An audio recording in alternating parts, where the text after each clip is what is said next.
ये रिश्ता टैंग मुक्यू को मिला है, उसका नहीं। इसलिए हुआन फैंग को लगता है कि वो इसमें कोई भूमिका नहीं निभा सकते। यदि वो उसके पास नहीं है तो यह वैसा ही है, जब वो जाता है तो उसके और तियानजियाओ समूह के बीच बहुत अंतर नहीं होता है।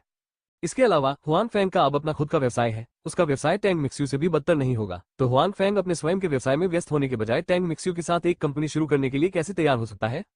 यूमो, वास्तव में भले ही मैं तियानजियाओ समूह छोड़ दूं, मैं तान मिक्स्यू के साथ एक कंपनी नहीं खोलूंगा, हुआन फैंग ने कहा।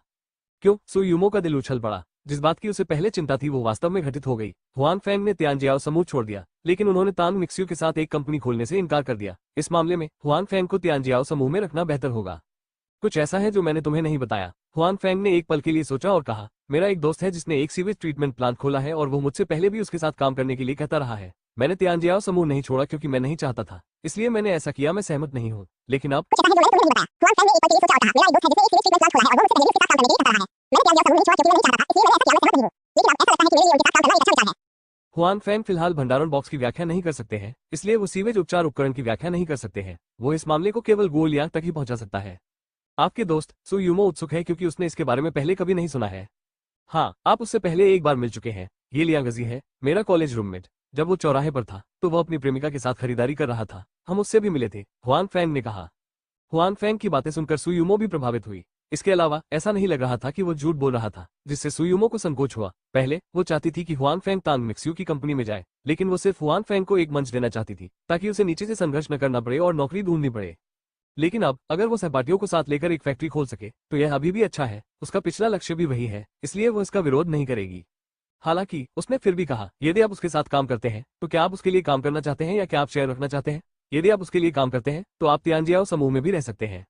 सु यूमो स्पष्ट रूप से नहीं चाहते थे कि हुआन फैंग अपने सहपाठियों के लिए काम करे। उस स्थिति में उसने हुआन फैंग को अपने सहपाठियों के सामने उसका इंतजार करने दिया। भले ही हुआन फैंग यह न कहें, वो असहज महसूस कर सकते हैं। इसके अलावा लंबे समय के बाद इसका असर उसके सहपाठियों के बीच संबंधों पर भी पड़ेगा। ये भी एक अंशकालिक नौकरी है। सु यूमो चाहती है कि हुआन फैंग तियानजियाओ समूह में रहे। कम से कम उसे सामान्य कर्मचारी तो नहीं माना जाएगा या उसका तिरस्कार तो नहीं किया जाएगा। मैं अतीत में कुछ पैसा निवेश करूंगा, वो फैक्ट्री हम दोनों की है। हुआन फैंग ने कहा कि वो जानता था कि सु यूमो इस बात को लेकर चिंतित था कि वो क्या है, इसलिए वो दूसरे पक्ष के विचार के लिए आभारी है। यह अच्छा है। यदि आपके पास पैसे की कमी है तो बस मुझे बताएं कि मेरे पास थोड़ा सा पैसा है। सु यूमो ने कहा कि हालांकि वो अपना खुद का व्यवसाय शुरू करने के लिए हुआन फैंग को पसंद करती है, लेकिन अन्य लोगों के साथ मिलकर अपना खुद का व्यवसाय शुरू करना स्वीकार्य है। हालांकि सु यूमो की अब तक की उपलब्धियां उसके पीछे के परिवार को संतुष्ट नहीं कर सकती है, फिर भी वो बहुत पैसा कमाती है। हुआन फैंग की मदद करना भी संभव है। ठीक है, अगर मेरे पास वास्तव में पैसे की कमी है तो मैं आपके प्रति विनम्र नहीं रहूंगा। हुआन फैंग का इरादा मना करने का नहीं था, बल्कि वो खुशी खुशी नीचे आने के लिए तैयार हो गया। हालांकि हुआन फैंग ने अनुमान लगाया कि उन्हें सु यूमो से पैसे उधार लेने की जरूरत नहीं होगी, क्योंकि उनके पास एक भंडारण बॉक्स है और सीवेज उपचार संयंत्र से पैसा कमा। ठीक है, अगर मेरे पास वास्तव में पैसे की कमी है तो मैं आपके प्रति विनम्र नहीं रहूंगा। हुआन फैंग का इरादा मना करने का नहीं था, बल्कि वो खुशी खुशी नीचे आने के लिए तैयार हो गया। हालांकि हुआन फैंग ने अनुमान लगाया कि उन्हें सु यूमो से पैसे उधार लेने की जरूरत नहीं होगी, क्योंकि उनके पास एक भंडारण बॉक्स है और सीवेज उपचार संयंत्र से पैसा कमाना शुरू हो जाएगा। दोनों के निर्णय लेने के बाद हुआन फैंग हैंडओवर की औपचारिकताओं को पूरा करने के लिए वापस चला गया। इस समय सु यूमो को अचानक किसी बात का पछतावा हुआ। हालांकि वो जानती थी कि हुआन फैंग ने तियानजियाओ समूह छोड़ दिया, जो हुआन फैंग और उसके लिए अच्छा था। वो अनिच्छुक थी, क्योंकि उस स्थिति में वो किसी भी समय हुआन फैंग को नहीं देख सकती थी। उन्होंने खत्म कर दिया, ये तो संचार की शुरुआत है। ये सबसे तीव्र भावनाओं का समय है। मैंने उसे कुछ दिनों से नहीं देखा है। सु यूमो को लगता है कि वह एक दूसरे को बहुत याद करती है। अगर वो उसे अक्सर नहीं देखती है तो उसे नहीं पता कि वो पागल हो जाएगी या नहीं। सु यूमो अपने परिवर्तन पर थोड़ा आश्चर्यचकित है। हुआन फैंग से मिलने से पहले वो एक बहुत ही स्वतंत्र व्यक्ति थी। वो खुद पर निर्भर थी और दूसरों पर भरोसा नहीं करती थी। हालांकि हुआन फैंग से मिलने के बाद उसे अचानक महसूस हुआ कि वो हुआन फैंग के सामने एक साधारण कमजोर लड़की से अलग नहीं थी और उसका दिल पहले जैसा दृढ़ नहीं था। बेहतर नॉवल पढ़ने के लिए आप हमारे YouTube चैनल और ऑडियो एक्सप्लेन टेलीग्राम चैनल से जुड़ सकते हैं। 559 प्रक्रियाएं। प्रबंधक, क्या आप सचमुच जा रहे हैं? हुआन फैंग के सुरक्षा प्रबंधक के कार्यालय में भाई वांग ने हुआन फैंग को देखा और कहा, ये कहा जा सकता है कि हुआन फैंग के बिना आज कोई भाई वांग नहीं होता। इससे पहले भाई वांग सिर्फ एक साधारण सुरक्षा गार्ड थे। हालांकि जब से हुआन फैंग आए, उनका इलाज पूरी तरह से बदल गया है। अब वो न केवल टीम लीडर है बल्कि सुरक्षा विभाग भी है, क्योंकि हुआन फैंग शायद ही कभी सुरक्षा मामलों और उसके और हुआन फैंग के बीच संबंधों का प्रबंधन करता है। हुआन फैंग के अलावा सबसे शक्तिशाली व्यक्ति है। भाई वांग की कोई बड़ी महत्वाकांक्षा नहीं है। वो मौजूदा स्थिति से काफी संतुष्ट है। हुआन फैंग के साथ उनका अच्छा जीवन जारी रहेगा। हालांकि मुझे उम्मीद नहीं थी कि हुआन फैंग कुछ दिनों की छुट्टी लेने के बाद कंपनी में वापस आएंगे और कहेंगे कि वो इस्तीफा देने जा रहे हैं। इस अचानक आई खबर ने भाई वांग को कुछ देर के लिए अस्वीकार्य बना दिया। हाँ, मैं आज औपचारिकताएं पूरी कर सकता हूँ। मैं भविष्य में आपका प्रबंधक नहीं बनूंगा, हुआन फैंग ने अपना सामान साफ करते हुए भाई वांग से कहा। इस कार्यालय में हुआन फैंग के पास अपना बहुत सारा निजी सामान नहीं है, इसलिए चीजों को व्यवस्थित करने में उसे ज्यादा समय नहीं लगेगा। सु यूमो के शब्दों के साथ हुआन फैंग की औपचारिकताएं जल्द से जल्द पूरी की जाएंगी। प्रबंधक, मैं कैसे नौकरी छोड़ सकता हूँ? भाई वांग ने पूछा। क्या आप नहीं चाहते कि मैं चला जाऊं? हुआन फेंग ने मुस्कुराते हुए कहा। ठीक है, ये बहुत अचानक है, भाई वांग ने कहा। यह कोई आश्चर्य की बात नहीं है। वास्तव में मैं बहुत समय पहले यहाँ काम करना जारी नहीं रखना चाहता था। हालांकि क्योंकि तियानजियाओ समूह ने मुझे तब भर्ती किया था जब मैं सबसे निचले स्तर पर था, इसलिए मैं इस जगह के लिए आभारी हूँ। बेशक अन्य कारण भी है, इसलिए मैंने जाने का फैसला नहीं किया, लेकिन अब जाने का समय आ गया है, हुआन फैंग ने कहा। प्रबंधक, क्या आप श्री जी या श्री सू के कारण इस्तीफा दे रहे हैं? भाई वांग ने कुछ गपशप के साथ पूछा। जी मिंगजियाओ को हुआन फैंग पसंद नहीं है और भाई वांग ये जानते हैं, इसलिए हुआन फैंग के लिए जी मिंगजियाओ से निष्कासित होना असंभव नहीं है। हालांकि इसका संबंध सु यूमो से भी हो सकता है। आखिरकार कंपनी हाल ही में हुआन फैंग और सु यूमो के बीच की कहानी को आगे बढ़ा रही है, चाहे ये सच हो या नहीं, इसका उन दोनों पर कुछ प्रभाव अवश्य पड़ेगा। इसका उनसे कोई लेना देना नहीं है, यह वही है जो मैं खुद छोड़ना चाहता हूँ। हुआन फैंग ने अपना सिर हिलाया और कहा कि हालांकि सुयुमो ने यह प्रस्ताव रखा था, हुआन फैंग वास्तव में छोड़ना चाहते थे, इसलिए इसका वास्तव में उनसे कोई लेना देना नहीं था। इसके अलावा भाई वांग, मैंने राष्ट्रपति सू को प्रस्ताव दिया है कि आपको सुरक्षा विभाग का प्रबंधक होना चाहिए। आपकी क्षमता और योग्यता के संदर्भ में इसमें कोई समस्या नहीं होनी चाहिए। हालांकि मैंने इस्तीफा दे दिया है, मैं निश्चित रूप से तियानजियाओ समूह में आऊंगा भविष्य। क्या आप मुझे अंदर नहीं आने दे सकते? हुआन फैंग ने भाई वांग से कहा। प्रबंधक, मैं धन्यवाद प्रबंधक। हुआन फैंग की बातें सुनकर भाई वांग थोड़ा उत्साहित हुए।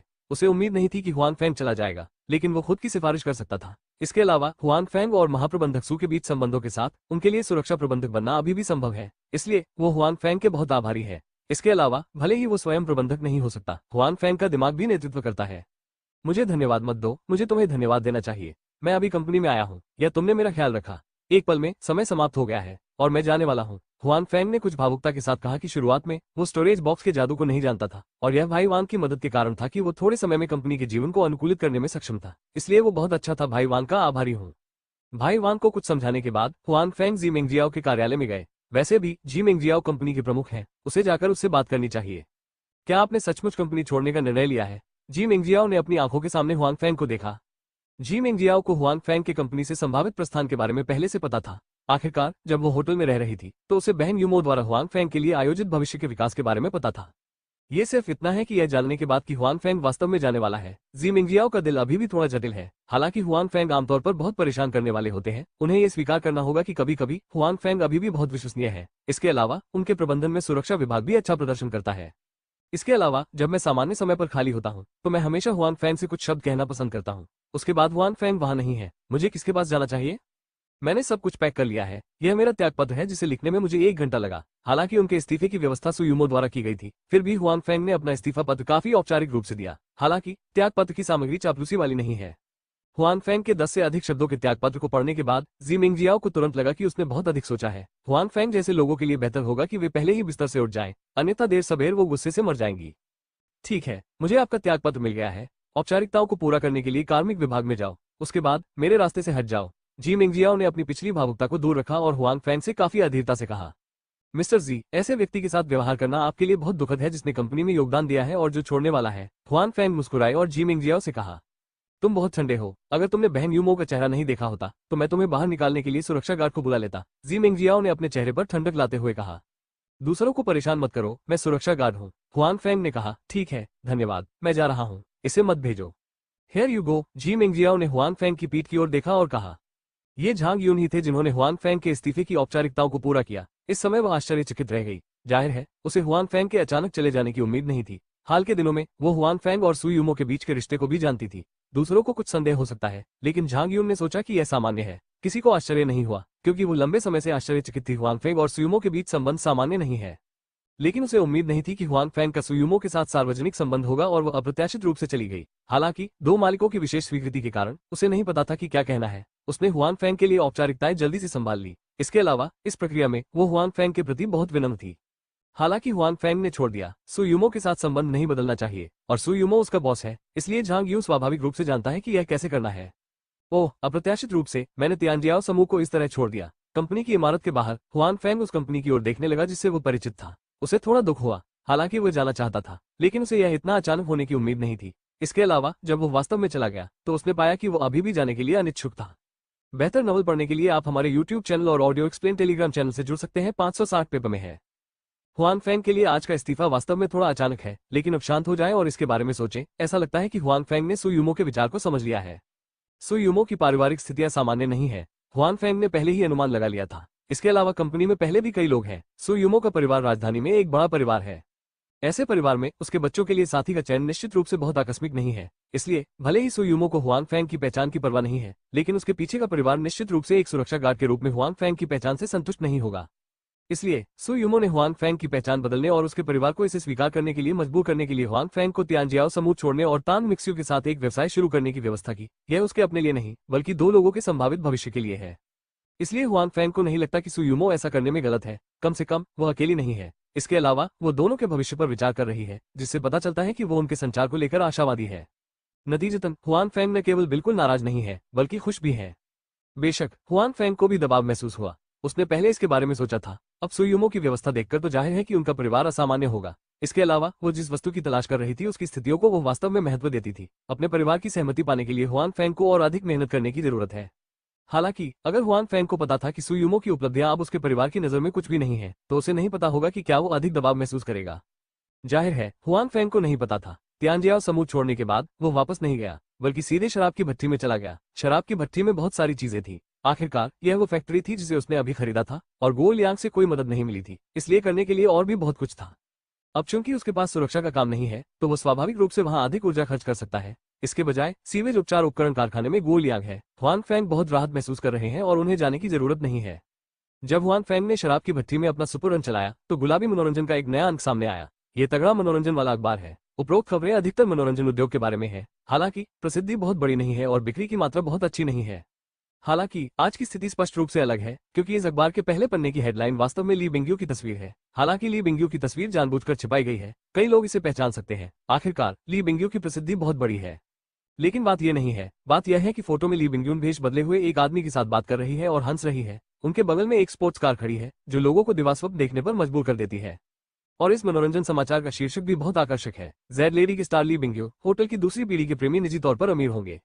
पिछले कुछ दिनों में ली बिंग्यू का व्यवसाय पूरी तरह से खराब नहीं हुआ है। अब एक ऐसी ही दमदार तस्वीर आई है जो तुरंत लोगों का ध्यान खींचती है। इसलिए यह अखबार, जो मूल रूप से खराब तरीके से बिका था, कुछ ही समय में बिक गया।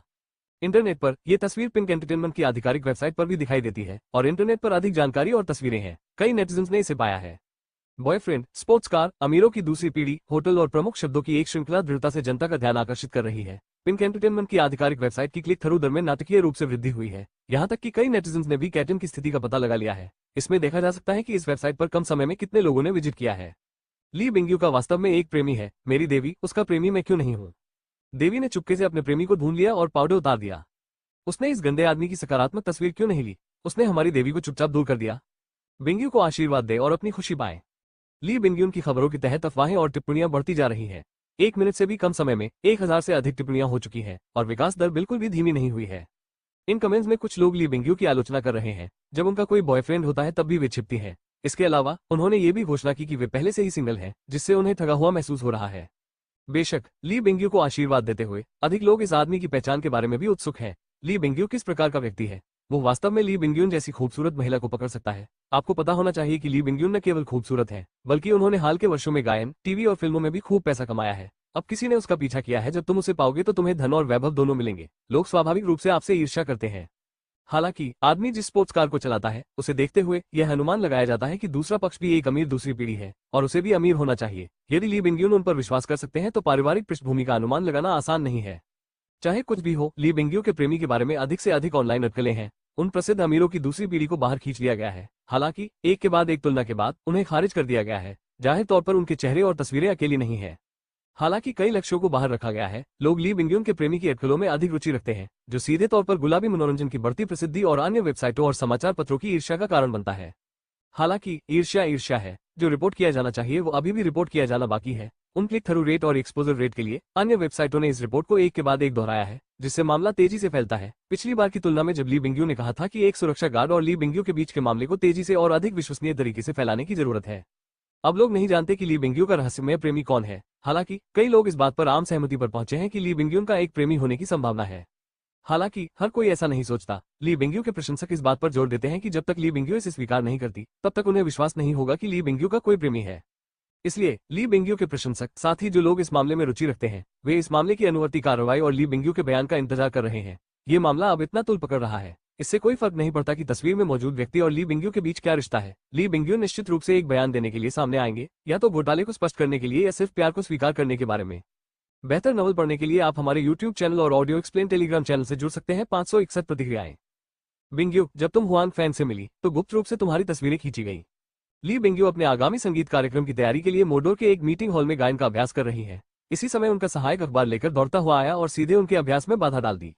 ली बिंग्यू ने नाराजगी के साथ अखबार संभाला। निश्चित रूप से उसने पहले पन्ने पर अपनी और हुआंग फैंग की तस्वीरें देखी। हालांकि तस्वीरें लेने वाले व्यक्ति द्वारा उपयोग किया गया कैमरा स्पष्ट रूप से बहुत अच्छा नहीं था और पिक्सेल उच्च नहीं थे। हालांकि उनकी पहचान के कारण उन्हें जनता द्वारा आसानी से पहचाना जा सकता था। हुआंग फैंग की आकृति धुंधली थी और वह अभी भी बगल में थे। आम लोगों के लिए हुआंग फैंग को पहचानना असंभव है। इस स्थिति को देखकर ली बिंग्यू ने थोड़ी राहत की सांस ली। वो अपने कारणों से हुआंग फैंग को परेशानी नहीं पहुंचाना चाहती थी। वो हुआंग फैंग के राष्ट्रीय सुरक्षा ब्यूरो की पहचान जानती थी।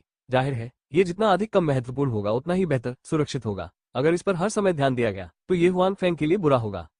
ये मीडिया बहुत ज्यादा थे। मैं अभी भी वहां था और मुझे पी को दिया। यह एक जानबूझकर अफवाह थी। जबकि ली बिंग्यून अभी भी अपने मामलों के बारे में सोच रही है। उसका सहायक अभी भी शिकायत कर रहा है। ये सच है कि वहां सहायक मौजूद है और कोई सहायक मौजूद नहीं है। ये स्पष्ट रूप से दो स्थितियां हैं। विशेष रूप से इस आधार पर कि ली बिंग्यून जानबूझकर दिखावा करते हैं। दो लोगों की थोड़ी निजी मुलाकात का मतलब है। हालांकि यदि एक और सहायक है तो यह अधिक औपचारिक होगा। ठीक है, ये पहला दिन है जब आप उन मीडिया के संपर्क में हैं और आप नहीं जानते कि वे किस तरह के लोग हैं। ली बिंग्यून ने अपने सहायक को सांत्वना देते हुए कहा, जाहिर है, बिना सहायक की तस्वीरें जनता के लिए अधिक आकर्षक होंगी। वे मीडिया स्वाभाविक रूप से जानते हैं कि कैसे चयन करना है।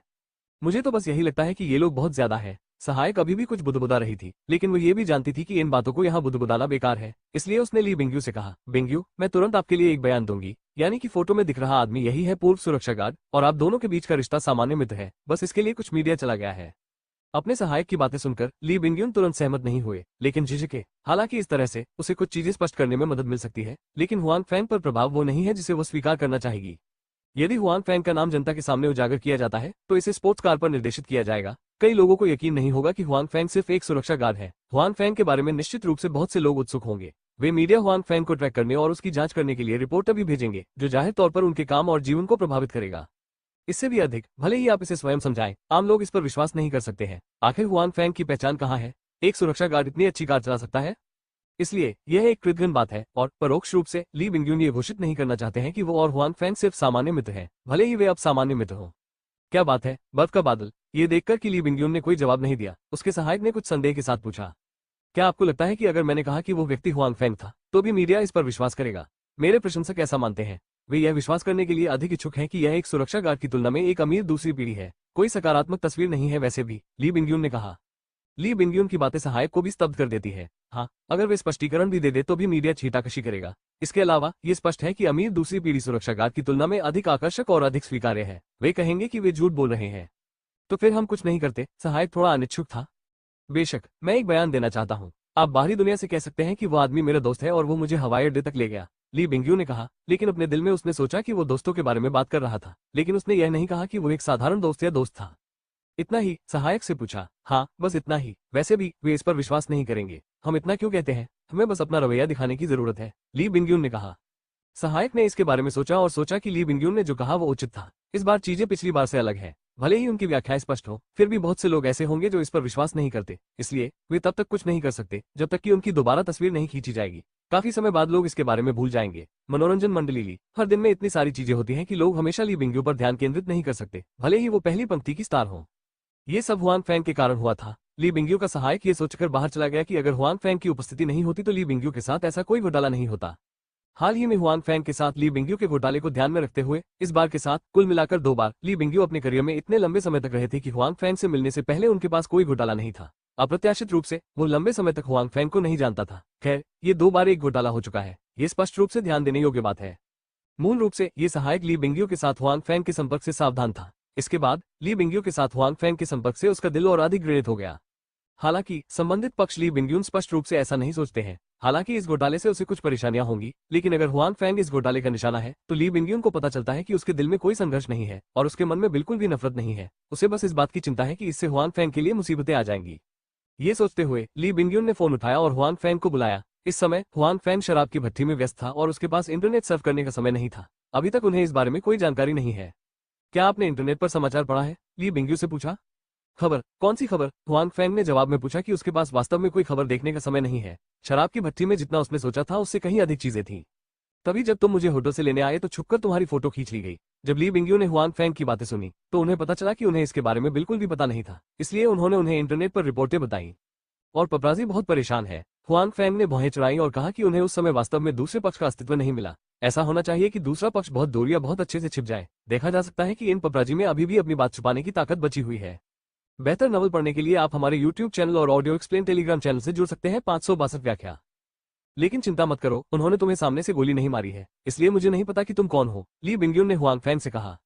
हुआंग फैंग ने सिर हिलाया, लेकिन फिर कहा, मुझे डर है कि आपको इसकी वजह से कुछ परेशानी होगी। मैं इसके लिए जिम्मेदार हूँ। यदि आपको पहले पता था तो आपको सावधान रहना चाहिए या सीधे हवाई अड्डे पर आपका इंतजार करना चाहिए। हुआंग फैंग को पता है कि ली बिंगयून ने शुरुआत से ही कोई गपशप नहीं की है। नतीजतन वो लंबे समय से खुद के संपर्क में नहीं है। पिछली बार उनके साथ एक घोटाला हुआ था, लेकिन इस बार यह अधिक गंभीर है, यहाँ तक कि तस्वीरों के साथ भी। ये ठीक है, वैसे भी देर सवेर ऐसी चीजें होंगी। ली बिंगयून ने कहा कि एक अग्रणी महिला स्टार के रूप में उनका निजी जीवन हमेशा मीडिया का फोकस रहा है। उन मीडिया की कोई निचली रेखा नहीं है। बेचने और क्लिक करने के लिए वे सब कुछ कर सकते हैं। उस वक्त अगर वे थिएटर के बाहर किसी मेल स्टार से बात कर रहे हो तो भी गॉसिप का कारण बन सकते हैं।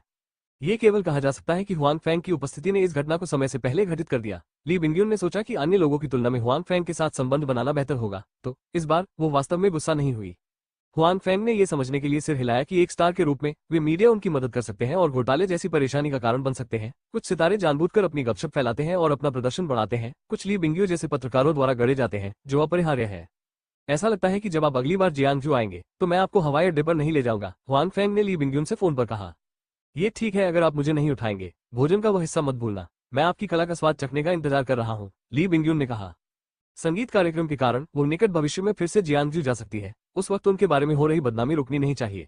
इस समय वो अभी भी जियांगजू आती है। अनुमान है कि गुप्त रूप से उनका पीछा करने वाले पत्रकार भी कम नहीं होंगे, चाहे यह उसके लिए हो या हुआंग फैंग के लिए। जब वे हवाई अड्डे पर मिलेंगे तो ये बहुत खतरनाक होगा।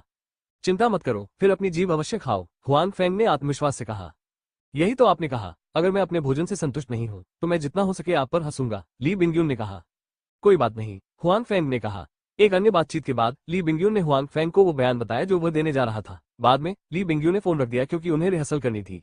ली बिंगयून का फोन बंद करने के बाद हुआंग फैंग अपने व्यवसाय में व्यस्त रहने वाला था, लेकिन फोन फिर से बज उठा। इस बार ये ली बिंगयून नहीं बल्कि उसकी प्रेमिका सुयुमो है। सुयुमो की कॉल देखकर हुआंग फैंग बिना किसी कारण के उसके दिल में उछल पड़ा। उसे बस ली बिंगयून के साथ हुए घोटाले के बारे में पता था और सुयुमो का फोन आया। ये बहुत संयोग है। हालांकि इससे कोई फर्क नहीं पड़ता कि वो क्या सोचता है, हुआंग फैंग तुरंत फोन पर आ जाता है। यदि इस समय उसने फोन का उत्तर नहीं दिया तो वो मर जाएगा। हेलो यूमो, क्या हो रहा है, हुआंग फैंग ने थोड़ा आश्चर्य से पूछा।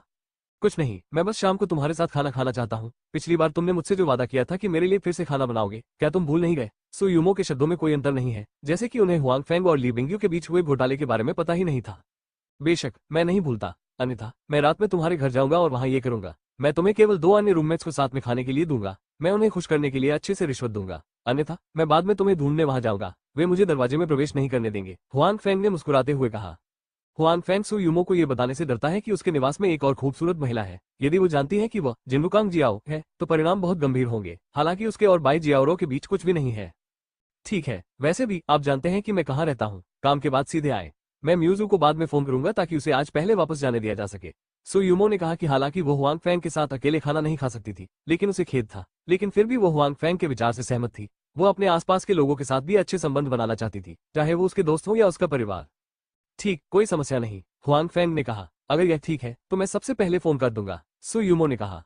ये देखकर कि सुयुमो वास्तव में फोन काटने वाला है, हुआंग फैंग ने जल्दी से कहा, अरे युमो इत्यादि। क्या बात, सुयुमो ने संदेह से पूछा। अच्छा, क्या आपने इंटरनेट पर ली बिंगयून के बारे में खबर देखी? हुआंग फैंग ने कुछ घबराहट के साथ सुयुमो से कहा। हालांकि इंटरनेट पर उन तस्वीरों के सामने कोई एक्सपोजर नहीं है और उस कैमरे का पिक्सेल वास्तव में अधिक नहीं है। हालांकि उन साइड तस्वीरों के साथ हुआंग फैंग को पता है कि जो लोग उनसे परिचित हैं उन्हें कुछ देखने में सक्षम होना चाहिए। हालांकि निश्चित नहीं है, लेकिन अनुमान है कि कुछ अंदाजे तो होंगे ही।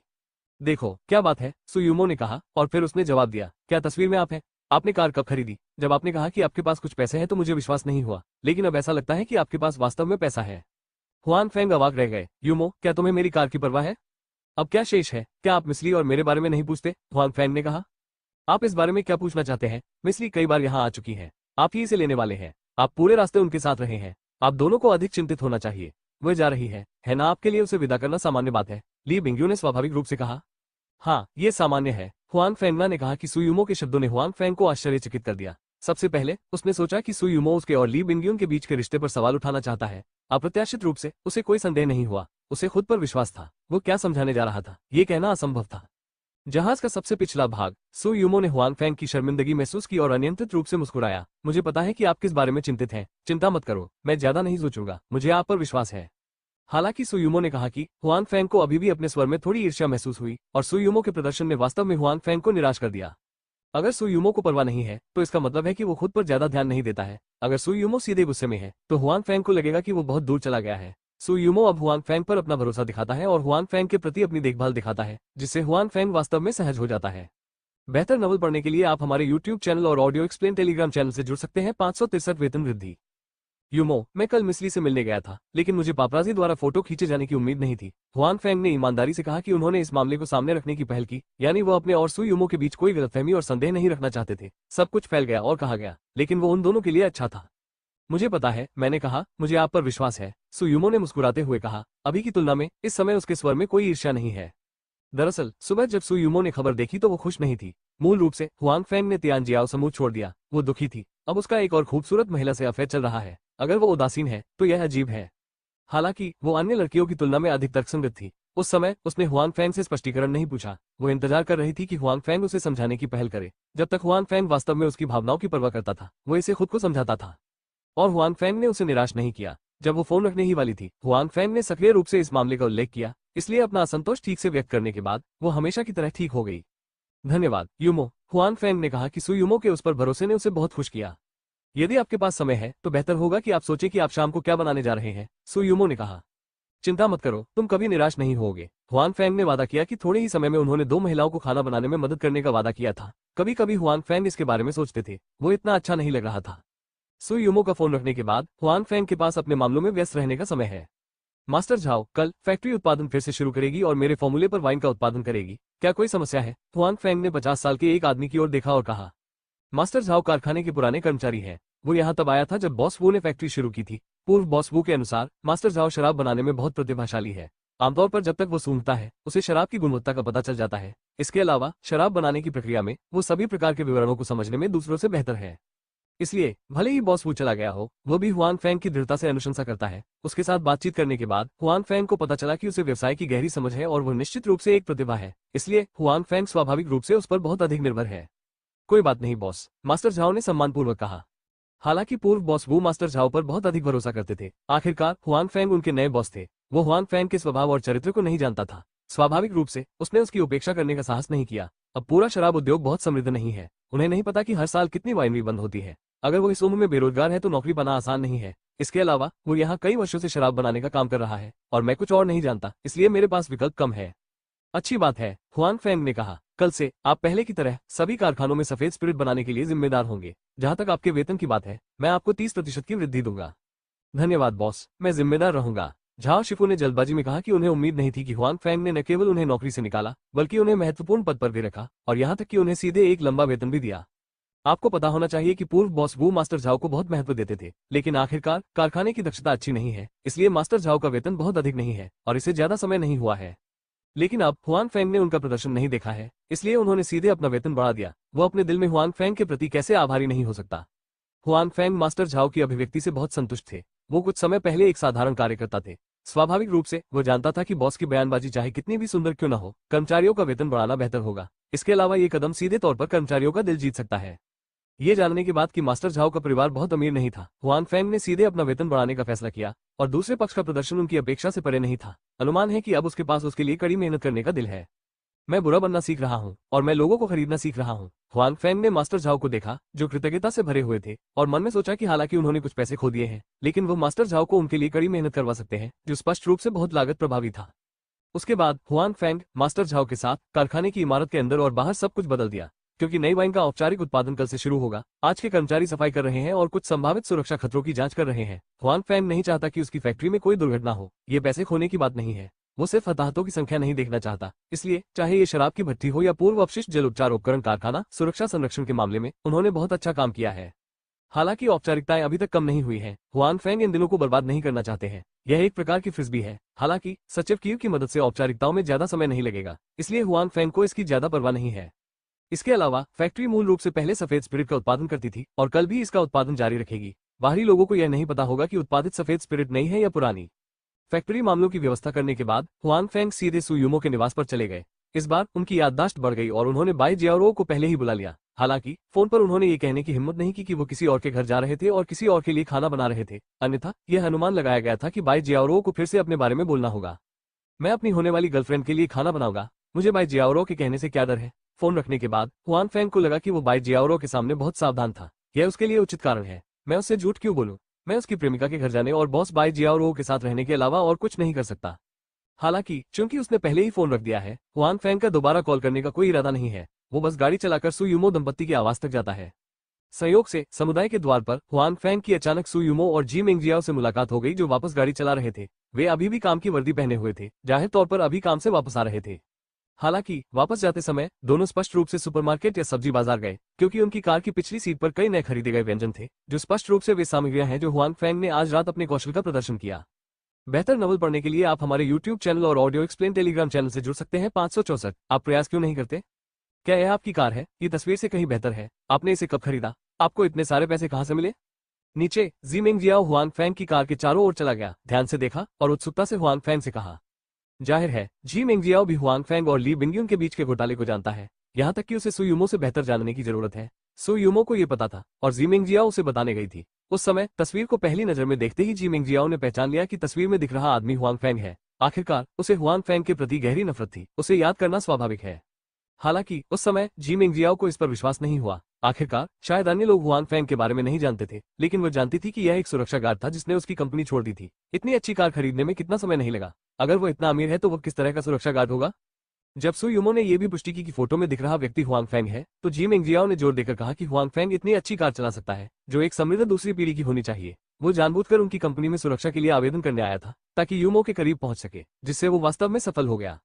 सु यूमो जी मेंगजियाओ के विश्लेषण के बारे में मजा किया है। हुआंग फेंग का निवास, जहां वो पहले भी जा चुकी है, का अमीर दूसरी पीढ़ी से कोई लेना देना नहीं है। हालांकि सु यूमो भी बहुत भ्रमित है। हुआंग फेंग पहले बहुत गरीब थी, वो अचानक इतनी अच्छी कार कैसे खरीद सकती है? हुआंग फेंग और उसकी बातचीत से पहले एसोसिएशन ने कहा कि वो रहने के लिए बेहतर जगह खोजने के लिए पिछली जगह से दूर चले गए थे। सोवियत फोम का दिल और अधिक उत्सुक था। सु यूमो हुआंग फेंग की पहचान के बारे में उत्सुक है, लेकिन आखिरकार वो अपनी पहचान भी गुप्त रखती है, इसलिए वो हुआंग फेंग की तह तक नहीं जाना चाहती। उनका मानना है कि हुआंग फेंग भविष्य में उन्हें ये स्पष्ट कर देंगे, जैसा कि उन्होंने इस बार ली बिंगयू के साथ किया था। यह मेरी कार है, मैंने कहा कि आपको सावधान रहना चाहिए। यदि आप मेरी कार को नष्ट कर देंगे तो आप इसे बेचने का जोखिम नहीं उठा सकते। जिज्ञासु जी मेंगजियाओ से मजाक करते हुए हुआंग फेंग सु यूमो की कार से सभी प्रकार की खाद्य सामग्री निकालता है।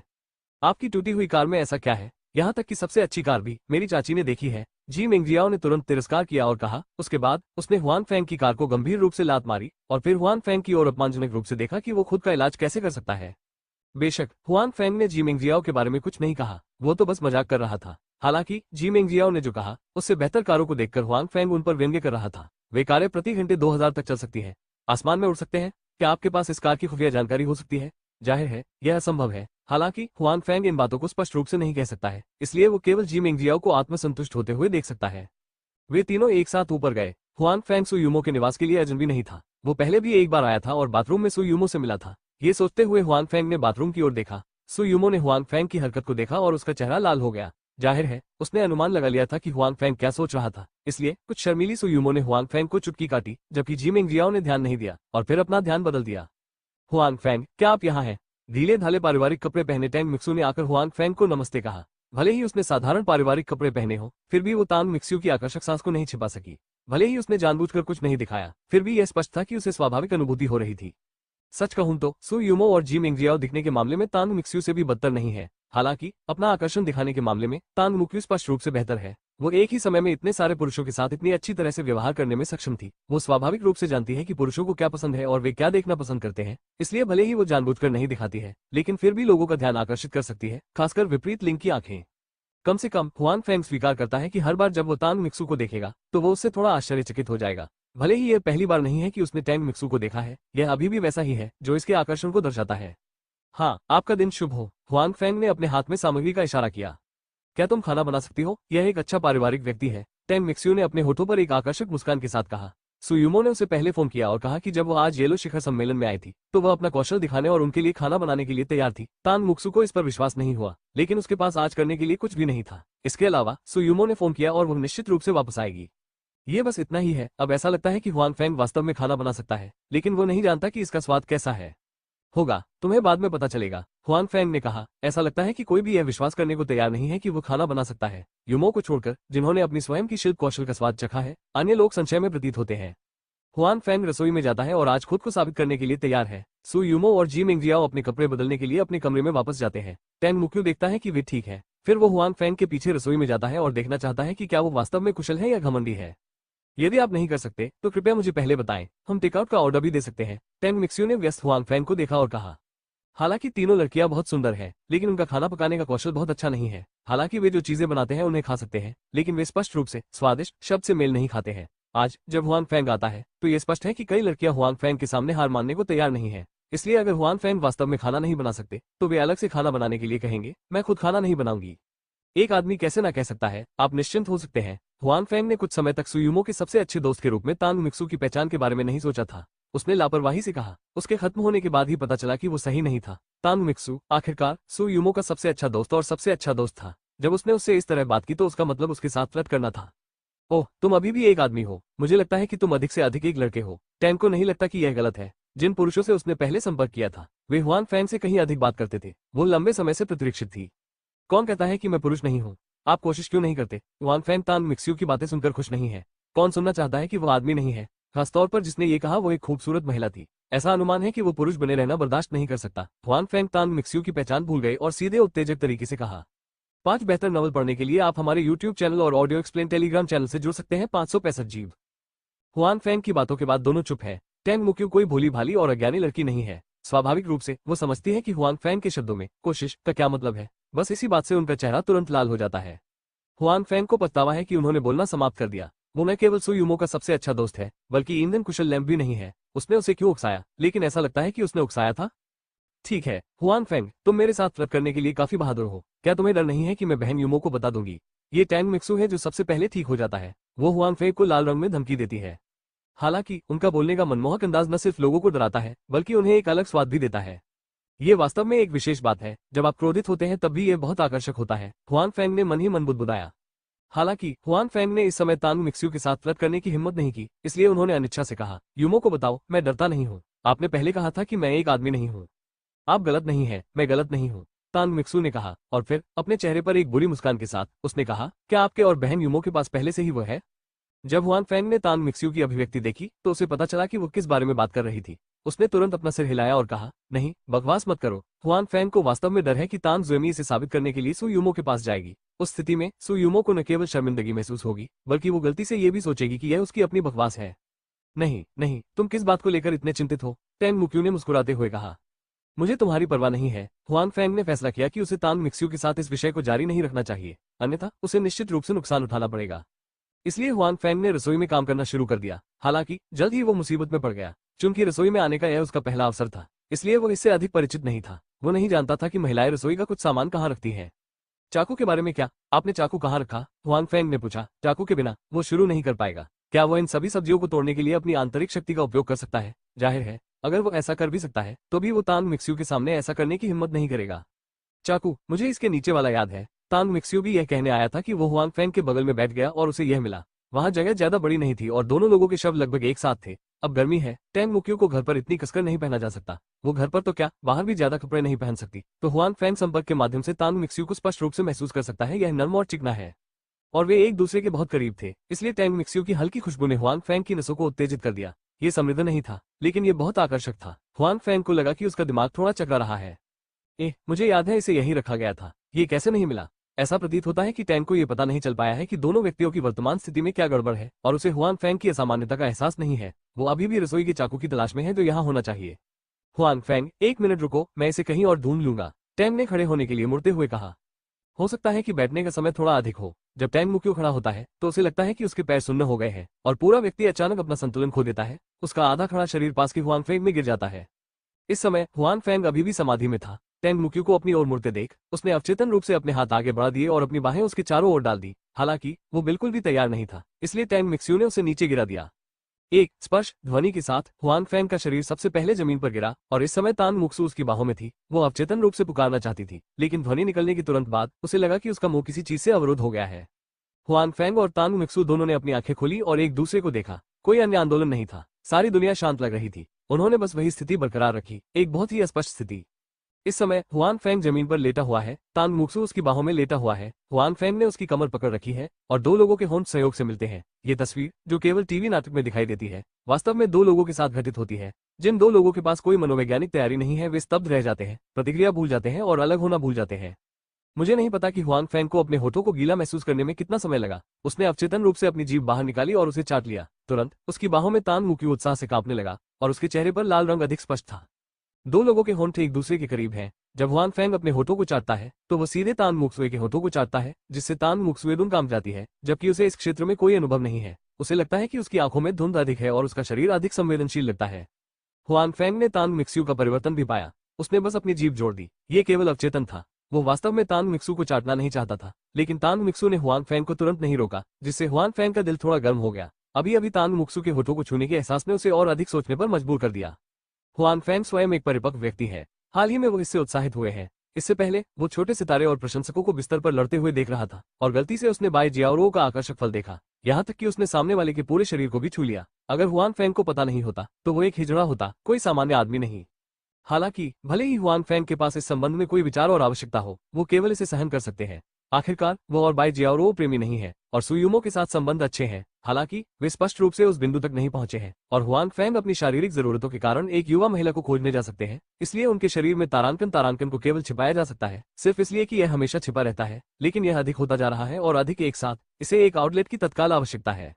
आज का संयोग और टैंग मिक्स्यू के बीच ऐसी गलतफहमी है। मुख्य बात यह है कि वे नहीं जानते कि इसका कारण क्या है। तान मिक्स्यू ने उसे तुरंत दूर नहीं धकेला, जिससे हुआन फेंग को थोड़ा चिंतित महसूस हुआ। तो अपने शरीर के नियंत्रण में तारांकन, उसने एक बार फिर अपनी जीभ फैला दी। लेकिन तान मुक्यू ने इसे पहली बार पाया। अभी अभी वो जीभ जिसने उसे थोड़ा शर्मिंदा किया था, फिर से उसके होठों पर दिखाई दी। 5 बेहतर नॉवल पढ़ने के लिए आप हमारे YouTube चैनल और ऑडियो एक्सप्लेन टेलीग्राम चैनल से जुड़ सकते हैं। 566 गर्म मौसम। वास्तव में शुरुआत में इस अचानक स्थिति से न केवल हुआन फेंग भ्रमित थे, बल्कि तान मिक्स्यू भी भ्रमित थे। हालांकि जी मिंगजियाओ ने हमेशा तान मिक्स्यू को लोमड़ी की आत्मा कहा है और उसे पुरुषों के साथ घुलने मिलने का बहुत अनुभव है। केवल जो लोग उसे जानते हैं वे ही उसे अच्छी तरह से जानते हैं। वास्तव में तान मुक्सू का कभी कोई प्रेमी या रिश्ता नहीं रहा है, लेकिन केवल तान मुक्यू ही जानती है कि उसका पहला चुंबन अभी भी बाकी है। इसलिए जब उसके होंठ और हुआन फेंग के होंठ मिले तो वो स्तब्ध रह गई और उसका दिमाग खाली हो गया। जिस आवाज के बारे में वो सोचती रही वो थी, मेरा पहला चुंबन चला गया और मेरा पहला चुंबन चला गया। लेकिन वो तब तक नहीं उठी जब तक हुआन फेंग की जीभ उसके होठों को नहीं छू गई। लेकिन उसने शारीरिक रूप से कोई प्रतिक्रिया नहीं दी, जिससे हुआन फेंग को संकेत मिला। हुआन फेंग ने सोचा कि उसने खुद को मना नहीं किया है। साथ ही हुआन फेंग के खुद के सिर में भी कुछ बुखार था, इसलिए फॉलो अप करना होगा। जब टैंग मुक्यू का सिर बेहतर हो गया और जागना आसान हो गया तो हुआन फेंग की अनुवर्ती कार्रवाई आ रही है। गर्मी और खुजली की अनुभूति तान मुक्सु को, जिसे पहली बार यह अनुभूति हुई थी, थोड़ा डूबने पर मजबूर कर देती है और उसने पहली बार में हुआन फेंग को नहीं रोका। तान मिक्स्यू की प्रतिक्रिया को देखते हुए हुआन फेंग को प्रोत्साहित किया जा रहा है। उसकी हरकतें बड़ी और बड़ी होती जा रही है, उसकी सांसें छोटी होती जा रही है और उसकी बांह अधिक शक्तिशाली लगती है। मुझे नहीं पता कि टैंग मिक्स्यू कब अनजाने में हुआन फेंग के साथ सहयोग करता है। उसके होंठ थोड़े खुले हैं और हुआन फेंग की जीभ आगे तक जाती है। जब उनकी जीभें छूती हैं तो उनके शरीर उसी समय हिलते हैं। ये गहरी आत्मा की सिहरन है जो उन दोनों को अतुलनीय आनंद देती है। हुआन फेंग, व्यंजन कैसे है? ऐसा लगता है कि हुआन फेंग और तान मुक्यू थोड़े भ्रमित हैं। जब दृश्य को नियंत्रित करना अधिक कठिन होता जा रहा है तो जी मिंगजियाओ की स्पष्ट और कर्कश आवाज बजती है। साथ में उसकी आवाज और दरवाजा बंद करने की आवाज भी आती है। जाहिर है जी मिंगजियाओ अपने शयन कक्ष से बाहर आती है। हालांकि जी मिंगजियाओ की आवाज बड़ी नहीं है, यह वज्रपात की तरह है। ये हुआन फेंग और तान मिक्स्यू के कानों में बजता है। वे अचानक जाग जाते हैं और दोनों एक दूसरे को अकल्पनीय दृष्टि से देखते हैं। जाहिर है दोनों में से किसी ने नहीं सोचा था कि चरम सीमा तक पहुंचने वाली गलतफहमी इस कदम तक पहुंच जाएगी। हालांकि ये स्पष्ट रूप से इन चीजों के बारे में सोचने का समय नहीं है। अगर जी मिंगजियाओ उन्हें अब देखती है तो ये बहुत बड़ी बात है। तुम्हें पता है, हुआन फेंग की एक संभावित प्रेमिका टैंग मिक्स्यू की प्रेमिका सुयुमो है। अगर वो इस स्थिति को जानती है, भले ही वे इसे गलतफहमी के रूप में समझाएं, सुयुमो शायद इस पर विश्वास नहीं करेगी। उन्होंने एक दूसरे के शरीर को इस तरह छोड़ दिया मानो उन्हें कट लग गया हो। हुआन फेंग ने तान मिक्स्यू को अपनी बांह से उठाया। हालांकि जब वे व्यस्त थे तो गलतियां करना आसान था। जब जी मिंगजियाओ की आवाज आई तभी उनके होंठ एक दूसरे के करीब थे। हुआन फेंग और तान मिक्सू दोनों एक दूसरे के होठों को छोड़ना चाहते थे, जबकि हुआन फेंग की जीभ तान मिक्सू के दांतों से ढकी हुई थी। अनजाने में कुछ खून निकल आया था। हालांकि हुआन फेंग स्पष्ट रूप से अब इतनी परवाह नहीं कर सकते। जब उसने तान मुक्सू को उठाया तो उसके हाथ तान मुक्सू की पूरी छाती से मिले और तान मुक्सू ने सिर्फ सफेद रंग में हुआन फेंग को देखा। जाहिर है उसके पास इसके बारे में चिंता करने का समय नहीं था। हुआन फेंग, क्या तुम खाना बना सकती हो या नहीं? इस समय जी मिंगजियाओ रसोई के दरवाजे पर आ गई है। उसने स्थिति को स्पष्ट रूप से नहीं देखा है। उसके मुंह ने फिर पूछा, तुम्हारे चेहरे इतने लाल क्यों हैं? इस समय जी मिंगजियाओ ने पाया कि हुआन फेंग और तान मिक्स्यू दोनों के चेहरे लाल थे। दिन गर्म, हुआन फेंग ने अजीब ढंग से कहा। और टैंग मिक्सू भी शायद ही कभी शर्मीले होते हैं। जी मिंगजियाओ को देखने के बजाय वो हुआन फैंग की मदद करने की तरह सब्जियों के एक तरफ काम करती है। दरअसल वो नहीं जानती कि वो क्या कर रही है। क्या गर्मी है? जी मिंगजियाओ हैरान थी और फिर बोली, ठीक है, इस दिन बहुत गर्मी है, बस थोड़ी देर के लिए मुझे लगा कि मुझे पसीना आ रहा है। ये स्पष्ट है कि जी मिंगजियाओ को हुआन फैंग और तांग मिक्स्यू के बीच असामान्य माहौल नहीं मिला। उसकी नस हमेशा बहुत मजबूत रही है। यदि आगंतुक सुयुमो है तो शायद हम हुआन फैंग और तांग मिक्स्यू की अप्राकृतिक गतिविधियों में से कुछ देख सकते हैं। दुर्भाग्य से जी मिंगजियाओ को इस संबंध में कुछ भी नहीं मिला। ऐसा लगता है कि जी मिंगजियाओ को इसमें कोई संदेह नहीं है। हुआन फैंग और तांग मिक्स्यू दोनों को राहत मिली है। ऐसा वास्तविक एहसास हो रहा है कि वे बिस्तर में फंस गए हैं। ठीक है, तुम सब बाहर जाओ, बस इसे मुझे यहीं दे दो, मुझे तुम्हारी मदद की जरूरत नहीं है। हुआन फैंग ने देखा कि जी मिंगजियाओ भी मदद के लिए वहां मौजूद थी। उसे डर था कि उसे यहाँ हर समय कुछ न कुछ मिलेगा। इसके अलावा इसी समय सुयुमो के कमरे का दरवाजा बंद होने की आवाज भी आई। जाहिर है वो कपड़े बदलकर बाहर आ गई थी। मिंगजियाओ, चलो बाहर चलते हैं, भारी तेल का धुआं है और ये त्वचा के लिए अच्छा नहीं है। उसे एक बड़ा आदमी बनने दो। इस समय टैंग मुक्यू ने अपना संयम वापस पा लिया है। वो मुड़ती है और जी मिंगजियाओ को शांति से देखती है। ठीक है, जी मिंगजियाओ को कोई आपत्ति नहीं है। दरअसल उसका खाना पकाने का कौशल तीनों महिलाओं में सबसे खराब है, इसलिए वो यहाँ मदद नहीं कर सकती।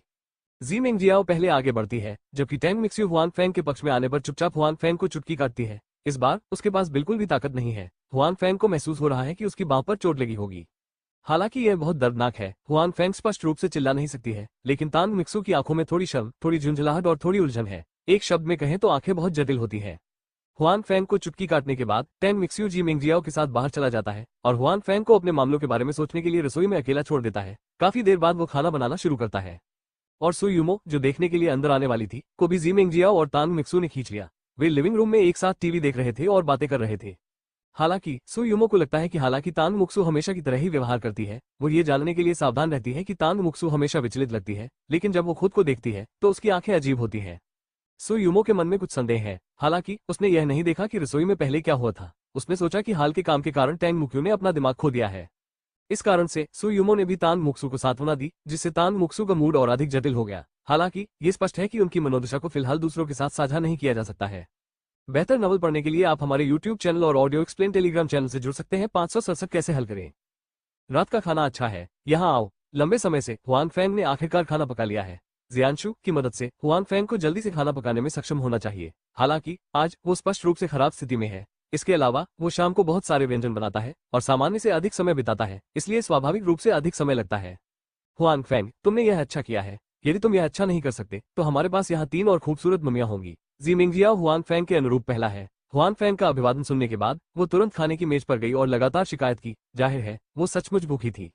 वास्तव में जब 3 लड़कियां घर पर होती हैं तो कभी कभी वे आज की तुलना में देर से खाना खाती हैं। उस समय उसे भूख नहीं लगेगी, लेकिन आज हुआन फैंग की खाना पकाने की प्रक्रिया के दौरान लगातार तैरती खुशबू के कारण उसके लालची कीड़े उत्तेजित हो गए हैं। साथ ही वो भोजन के मामले में हुआन फैंग से भी लड़ना चाहती है, तो हुआन फैंग द्वारा बनाया गया भोजन लंबे समय से इंतजार नहीं कर सकता। और जी मिंगजियाओ की शिकायत नियमित के समान है। वैसे भी जब भी उसे मौका मिलेगा वो हुआन फैंग को असहज कर देगी। इतना बेशर्म इंसान मैंने पहले नहीं देखा। मुझे अपने आप पर घमंड है, हुआन फैंग ने जी मिंगजियाओ से कहा, जो पहले से ही मेज पर बैठ चुके थे। यह आत्मविश्वास है, जी मिंगजियाओ ने कहा। यह बहुत सुगंधित है। हुआन फैंग की शिल्प कौशल अभी भी बहुत अच्छी है। मेज पर आने के बाद सुयुमो ने इसे महसूस किया और हुआन फैंग की प्रशंसा की। बस ऐसे ही, हुआन फैंग ने कहा, और फिर उन्होंने देखा कि तांग मुक्सू की अभिव्यक्ति थोड़ी अप्राकृतिक थी। हुआन फैंग भी दोषी था और उसने तांग मिक्सू को देखने की बिल्कुल भी हिम्मत नहीं की। जब हर कोई एक बार बैठा तो हुआन फैंग और सुयुमो एक साथ बैठे, जबकि जी मिंगजियाओ और तांग मुक्सू विपरीत थे। संयोग से हुआन फैंग और तांग मिक्सू आमने सामने बैठे थे। जब तक वे ऊपर देखते वे एक दूसरे को देख सकते थे, वे एक दूसरे को देख भी नहीं सकते थे। जी मिंगजियाओ हुआन फैंग के भोजन को आलोचनात्मक मन से लेते थे। हालांकि इसका स्वाद चखने के बाद वो अपनी हरकतें बिल्कुल भी नहीं रोक सकी। उसे सिर्फ अपना पेट भरने के लिए हुआन फैंग की अजीब आंखों की परवाह नहीं थी। ठीक है, ये बहुत स्वादिष्ट है हुआन फैंग, मुझे तुमसे ऐसे हाथ की उम्मीद नहीं थी। मैं वास्तव में तुम्हें पहले तुच्छ जानता था, अन्यथा तुम्हें कंपनी में वापस जाना चाहिए। सुरक्षा गार्ड मत बनो, मैं छोड़ दूंगा आपको कंपनी की कैंटीन। जी मिंगजियाओ ने खाना खाते हुए कहा।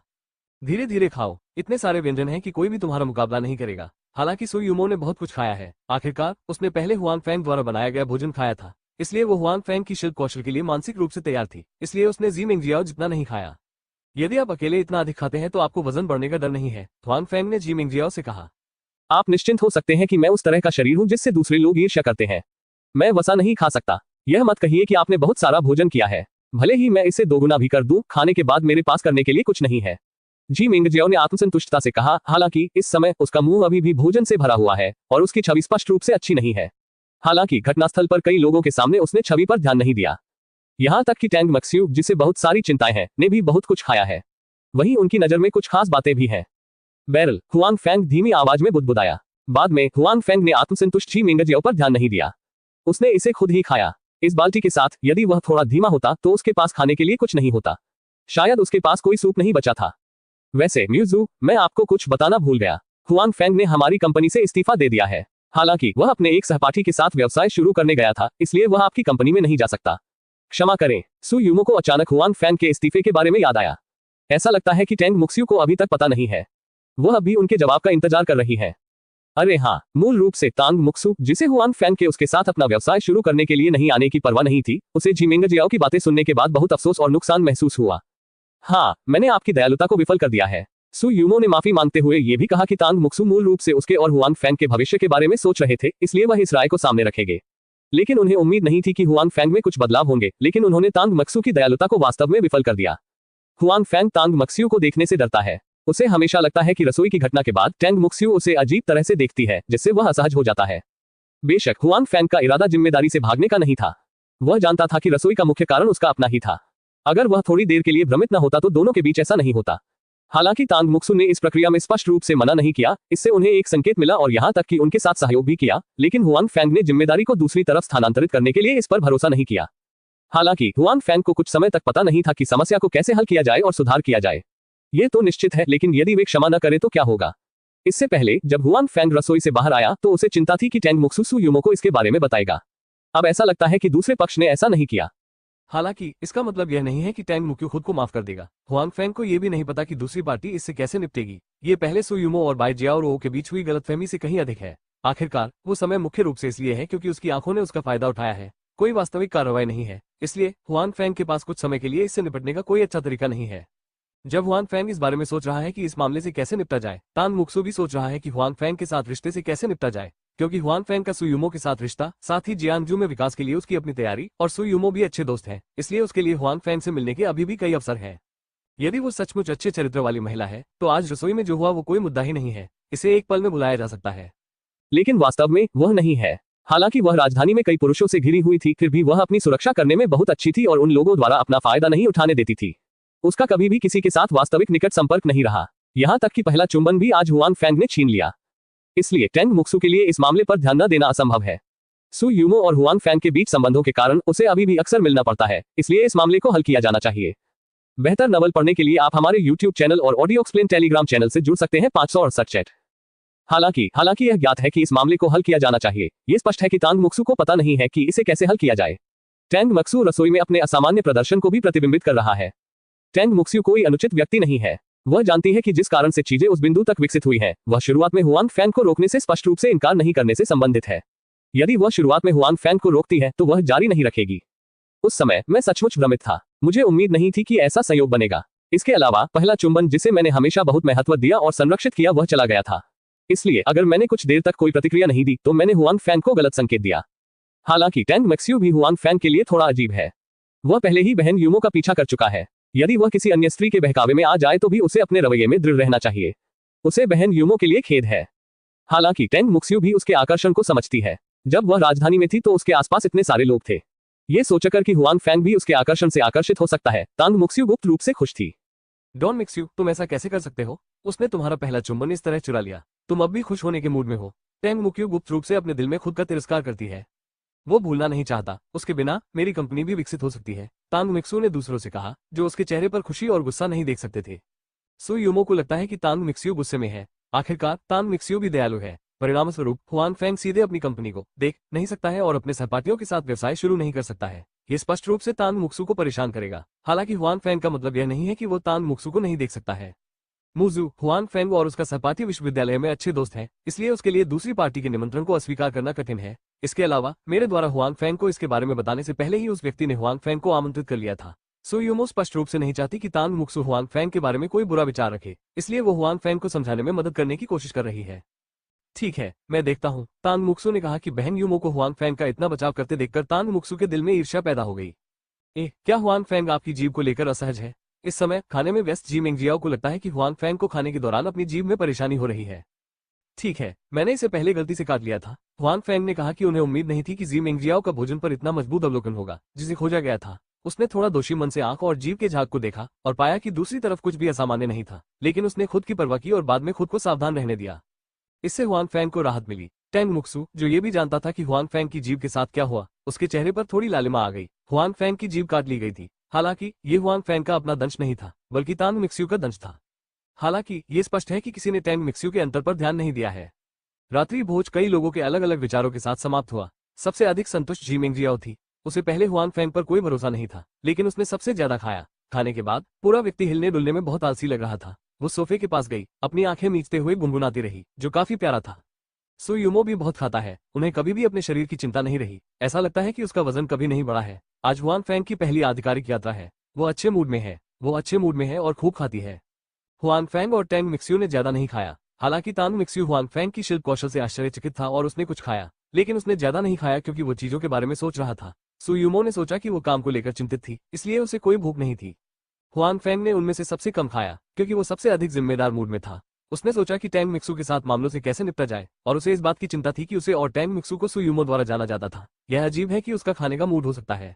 खाने के बाद हुआंग फैंग ने तुरंत नहीं छोड़ा। हालांकि वो यहाँ से भागना चाहता था और खुद को शांत करना चाहता था ताकि वो सोच सके कि टैंग मिक्स्यू के साथ मामले से कैसे निपटना है, लेकिन वो अब नहीं जा सकता। चाहे कुछ भी हो, आज सुयुमो के आवास पर उनका पहला आधिकारिक प्रवास है। खाने के बाद निकलना नामुमकिन है। ये सबसे आगे है। मुझे यहाँ रुकना है, सु यूमो से बात करनी है और संपर्क करना है। हुआंग फैंग, हमने आपके द्वारा अनुशंसित सुरक्षा प्रबंधक का पद लेने के लिए लाओ वांग की व्यवस्था की है। हॉल में बातचीत करते हुए सु यूमो ने सुरक्षा प्रबंधक के लिए कंपनी की व्यवस्था के बारे में बात की। हुआंग फैंग के जाने से पहले वो अनुशंसित भाई वांग थे। हालांकि उन्हें नहीं पता था कि जी मिंगजियाओ और सु यूमो सहमत होंगे या नहीं। हालांकि अब ऐसा लग रहा है कि उन्होंने उनके सुझाव मान लिए हैं। भाई वांग एक अच्छे इंसान है और उनमें क्षमता है। यदि वो प्रबंधक है तो कोई समस्या नहीं है, हुआंग फैंग ने कहा। तियानजियाओ समूह में सु यूमो और जी मिंगजियाओ से संपर्क करने के अलावा उसका भाई वांग के साथ सबसे अधिक संपर्क है और वो उसे सबसे अच्छी तरह जानता है। इसलिए जब वो चला जाता है तो वो भाई वांग को उसकी जगह लेने की सिफारिश करता है। वैसे क्या आप आज उस सीवेज ट्रीटमेंट प्लांट में नहीं गए? आपको कैसा महसूस हो रहा है? सु यूमो स्पष्ट रूप से हुआंग फैंग के व्यवसाय के बारे में चिंतित है। हालांकि हुआंग फैंग ने कहा कि उसके अपने सहपाठी के साथ अच्छे संबंध हैं। इन दिनों दोस्तों के लिए एक दूसरे को चाकू मारना असामान्य बात नहीं है, इसलिए सु यूमो को चिंता हुई कि हुआंग फैंग को धोखा दिया जाएगा। ठीक है, आज कंपनी छोड़ने के बाद मैं उस कारखाने में गया और उसे मौके पर ही देखा। यह अभी भी अच्छा है, हुआंग फैंग ने कहा। उस कारखाने के पास अब बहुत सारे ऑर्डर हैं और उसका विकास बहुत अच्छा है। मैंने उत्पादन बढ़ाने के लिए अपना सारा पैसा निवेश कर दिया है। हुआंग फैंग की बातें पूरी तरह झूठी नहीं है। उस कारखाने की संभावना सचमुच अच्छी है। इसके अलावा उन्होंने उत्पादन का विस्तार करने के लिए बहुत सारा पैसा निवेश किया। हालांकि पैसा बहुत है, यह उसका सारा पैसा नहीं है। हालांकि अब वो स्पष्ट रूप से यह नहीं कह सकते कि उन्होंने इस फैक्ट्री के अलावा कोई फैक्ट्री बनाई है। उन्होंने मूल रूप से ऐसी फैक्ट्रियों में निवेश किया जो उनके स्वयं के धन का स्रोत थी, जिससे अन्य लोगों को संदेह हो सकता था। यदि उन्होंने एक ही बार में इतना सारा पैसा निकाल दिया तो क्या यह अधिक संदेहास्पद नहीं है? हालांकि हुआंग फैंग को लगता है कि सु यूमो और उनकी पत्नी खुद को नुकसान नहीं पहुंचाएंगे। उन्हें अपनी स्वीकृति क्षमता और अपने स्वयं के मामलों पर विचार करना चाहिए और उन्हें धीरे धीरे बताना चाहिए। बेहतर नवल पढ़ने के लिए आप हमारे YouTube चैनल और ऑडियो एक्सप्लेन टेलीग्राम चैनल से जुड़ सकते हैं। 569 इस्तीफा। ये बुरा नहीं है, सु यूमो ने कहा कि वो अभी भी हुआंग फैंग के मामलों के बारे में बहुत चिंतित है, न केवल अपने परिवार के कारणों के कारण, बल्कि इससे भी महत्वपूर्ण बात यह है कि वो चाहती है कि हुआंग फैंग को सफलता मिले। उनकी राय में हुआंग फैंग कंपनी में सुरक्षा गार्ड के रूप में काम कर रहे हैं, जो बर्बादी है। पहले अपने स्वयं के कारणों से उसने हुआंग फैंग को विलंबित किया। सु यूमो को दोषी महसूस हुआ। आप स्वाभाविक रूप से मुझे हुआंग फैंग की अधिक परवाह है। मुशी, आप कैसे हैं? क्या कोई कठिनाई है? मुझे लगता है कि आप बस अनुपस्थित दिमाग वाले हैं। यदि आपको कोई कठिनाई है तो कृपया हमें उनके बारे में बताएं। हम तरीकों के बारे में सोचने में आपकी मदद कर सकते हैं। सु यूमो एक तरफ देखती है और टैंग मुक्यू, जो आज चुप दिख रहे हैं, कहते हैं। कहने का मतलब है, हम सभी अच्छी बहनें हैं। मुझे आपकी सामान्य बातें पसंद नहीं है, लेकिन अगर आपको मदद की जरूरत होगी तो मैं आपकी मदद करूंगा।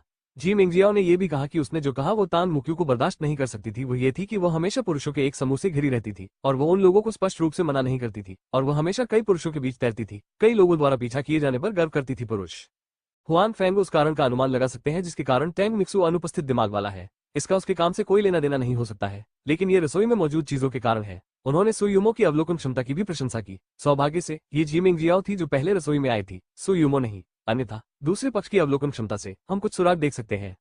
बेशक जी मिंगजियाओ ने जो कहा उसके बारे में हुआंग फैंग बहुत स्पष्ट नहीं है। वो केवल इतना जानता है कि टैंग मिक्स्यू और जी मिंगजियाओ को एक दूसरे की तुलना करना और उन पर हमला करना पसंद है। हालांकि जब दूसरे को वास्तव में मदद की जरूरत होती है तो वे घबराते नहीं हैं। उनका रिश्ता उनके दोस्तों से कहीं बेहतर है, इसलिए उनके बीच का रिश्ता अभी भी बहुत जटिल है। तांग मुक्सू स्वाभाविक रूप से जी मिंगजियाओ के शब्दों का अर्थ जानता है। पहले जब वो कई पुरुषों से घिरी होती थी तो उसे गर्व महसूस होता था, आखिरकार यह उसके महान आकर्षण का प्रतिनिधित्व करता है और उसे सु यूमो और जी मेंगजियाओ का अपने आसपास के सभी पुरुषों को भगाना पसंद नहीं था। उसने सितारों और चंद्रमा द्वारा प्रशंसा किए जाने की अनुभूति का आनंद लिया। इसके अलावा उसने सोचा कि वो अपने जीवन में ऐसी ही बनेगी। जब वो बूढ़ी हो जाएगी तो उसके परिवार द्वारा उसकी शादी किसी ऐसे व्यक्ति से करा दी जाएगी जिसे वो नहीं जानती और जिसे वो पसंद नहीं करती। बेशक इससे पहले वो खुद को परेशान नहीं करना चाहती। वो उन पुरुषों को देखना पसंद करती है जो उनकी मुस्कुराहट के कारण डरते हैं, जो उन्हें बहुत सफल बनाता है। इसके अलावा तांग मक्सू ये भी जानती है कि उसका भावी पति दूसरी पीढ़ी या तीसरी पीढ़ी का पति होना चाहिए। वह अच्छी तरह जानती है कि राजधानी में दूसरी पीढ़ी या तीसरी पीढ़ी का पति कैसा दिखता है। वे अपने से अधिक क्रूरता से खेलते हैं, इसलिए वह ये नहीं सोचती कि वह जो करती है वह घटिया नहीं है। कम से कम उसने अपनी रक्षा तो कर ली है। तांग मिक्सियो ने सोचा था कि अगर वो इन पुरुषों में से किसी सुखद व्यक्ति से मिली तो वो दूसरी तरफ अपना पहला समय नहीं दे पाएगी। वैसे भी वो अपने भावी पति के लिए अपना शरीर रखने के लिए बाध्य नहीं थी जो उसे पसंद नहीं करता था। हालांकि वो अभी तक उस आदमी से नहीं मिली है जो उसके दिल में है। यहाँ जियांगजू में बिना किसी मनोवैज्ञानिक तैयारी के उसने अपना पहला चुंबन खो दिया, जिसे स्वीकार करना उसके लिए कठिन हो गया। वो भी अचेतन स्थिति में थी और हुआंग फैंग के बारे में उसका दृष्टिकोण भी थोड़ा अनियमित था। इसके अलावा वो अचानक अपने पिछले कुछ व्यवहारों को नापसंद करने लगती है। जब उसने हुआंग फैंग को चूमा तो उसके दिल की गहराई से कंपन ने उसे कुछ स्वाद और पुरानी यादों से भर दिया। उसे अपने और उन पुरुषों के बीच के झूठे प्यार से नफरत होने लगी। मेरा व्यवसाय अभी भी वैसा ही है। वे लोग बूढ़ी लोमड़ी हैं। मुझे नहीं लगता कि वे कुछ समय तक इससे निपट पाएंगे। मैं तैयार हूं और फिलहाल मदद की जरूरत नहीं है, तांग मुक्यू ने कहा। हाँ, वे लोग कई वर्षों से बाजार में हैं, जिनसे निपटना वास्तव में आसान नहीं है। सु यूमो बहुत सहमत हुए। जब सु यूमो और जी मेंगजियाओ ने तियानजियाओ समूह शुरू किया तो उन्हें इन बूढ़े लोगों की कठिनाइयों का सामना नहीं करना पड़ा। वे तांग मुक्यू की भावनाओं को भी समझ सकते हैं। आखिरकार वे लोग कई वर्षों से इस उद्योग में हैं और हो सकता है कि वे आपकी मदद करने में सक्षम न हो, लेकिन आपके साथ कुछ बुरा करना आसान है। इसलिए इन लोगों के लिए हमें सावधान रहना चाहिए। टैंग मुक्यू इस बात पर जोर देते हैं कि उन्हें फिलहाल मदद की जरूरत नहीं है और सु यूमो और जी मेंगजियाओ के पास कहने के लिए बहुत कुछ नहीं है। उसके बाद वे अब काम के बारे में बात नहीं करते, बल्कि जीवन की कुछ दिलचस्प चीजों के बारे में बात करते हैं। टैंग मिक्स्यू, जो थोड़ा गुमसुम था, इस बात से डरता था कि सु यूमो और जी मेंगजियाओ क्या देख सकते हैं। इसलिए अगली बातचीत में वे सभी उठ खड़े हुए और पहले जैसी स्थिति में आ गए। अनजाने में जो आकर्षण प्रकट हुआ वो बिल्कुल भी कम नहीं हुआ। हुआंग फैंग कभी कभी बात करते हैं। घटनास्थल पर 3 महिलाएं हैं, तो बातचीत का विषय उनकी महिलाओं की चिंता होनी चाहिए। इसलिए ऐसे बहुत से शब्द नहीं है जिन्हें हुआंग फैंग प्लग इन कर सके। हालांकि हुआंग फैंग असंतुष्ट नहीं है। सु यूमो यहीं रहती है। ये स्थिति भविष्य में बार बार बनेगी। उसे इसके अनुरूप ढलना होगा। देर हो रही है और मेरे जाने का समय हो गया है। बहुत देर तक हुआंग फैंग ने अगली बार देखा और वो निश्चित रूप से चला गया। ओह, बहुत देर हो गई। जी मेंगजियाओ ने भी समय देखा और पाया कि यह जल्दी नहीं था। मैं तुम्हें बाहर ले जाऊंगा, सु यूमो ने खड़े होकर हुआंग फैंग से कहा। उसका इरादा हुआंग फैंग को छोड़ने का नहीं था। ये बहुत जल्दी नहीं है। इसके अलावा वो यहाँ अकेली नहीं है, इसलिए यहाँ रहना असुविधाजनक है।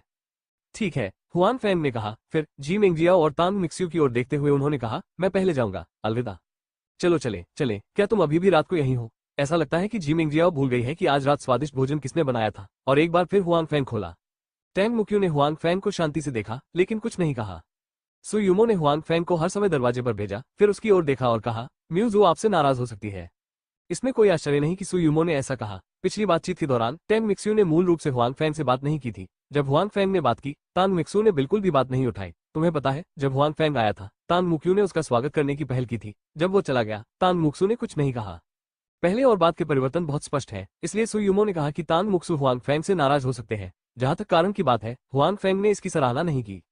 5,570 कोई भी इसे नहीं चाहता। इससे पहले कि टैंग मिक्स्यू ने दयालुता से कहा कि वो हुआंग फैंग के साथ एक व्यवसाय शुरू करेगा, यहाँ तक कि वो पैसे भी देगा। उसके बाद हुआंग फैंग कंपनी के शेयरों के मालिक हो सकते थे। नाम के तौर पर वो कंपनी के शेयरधारक और बॉस भी थे और उनके संपर्कों और संसाधनों का उपयोग हुआंग फैंग द्वारा भी किया जा सकता था। हालांकि हुआंग फैंग के तियानजियाओ समूह छोड़ने के बाद उन्होंने उसकी कंपनी में शामिल होने पर विचार भी नहीं किया। इसके बजाय वो अपने सहपाठियों के साथ एक व्यवसाय शुरू करने गया। वो खुद एक कंपनी शुरू करने के बजाय एक छोटी फैक्ट्री चलाना पसंद करेंगे। तांग मिक्स्यू क्रोधित होगी और सु यूमो समझ सकती है।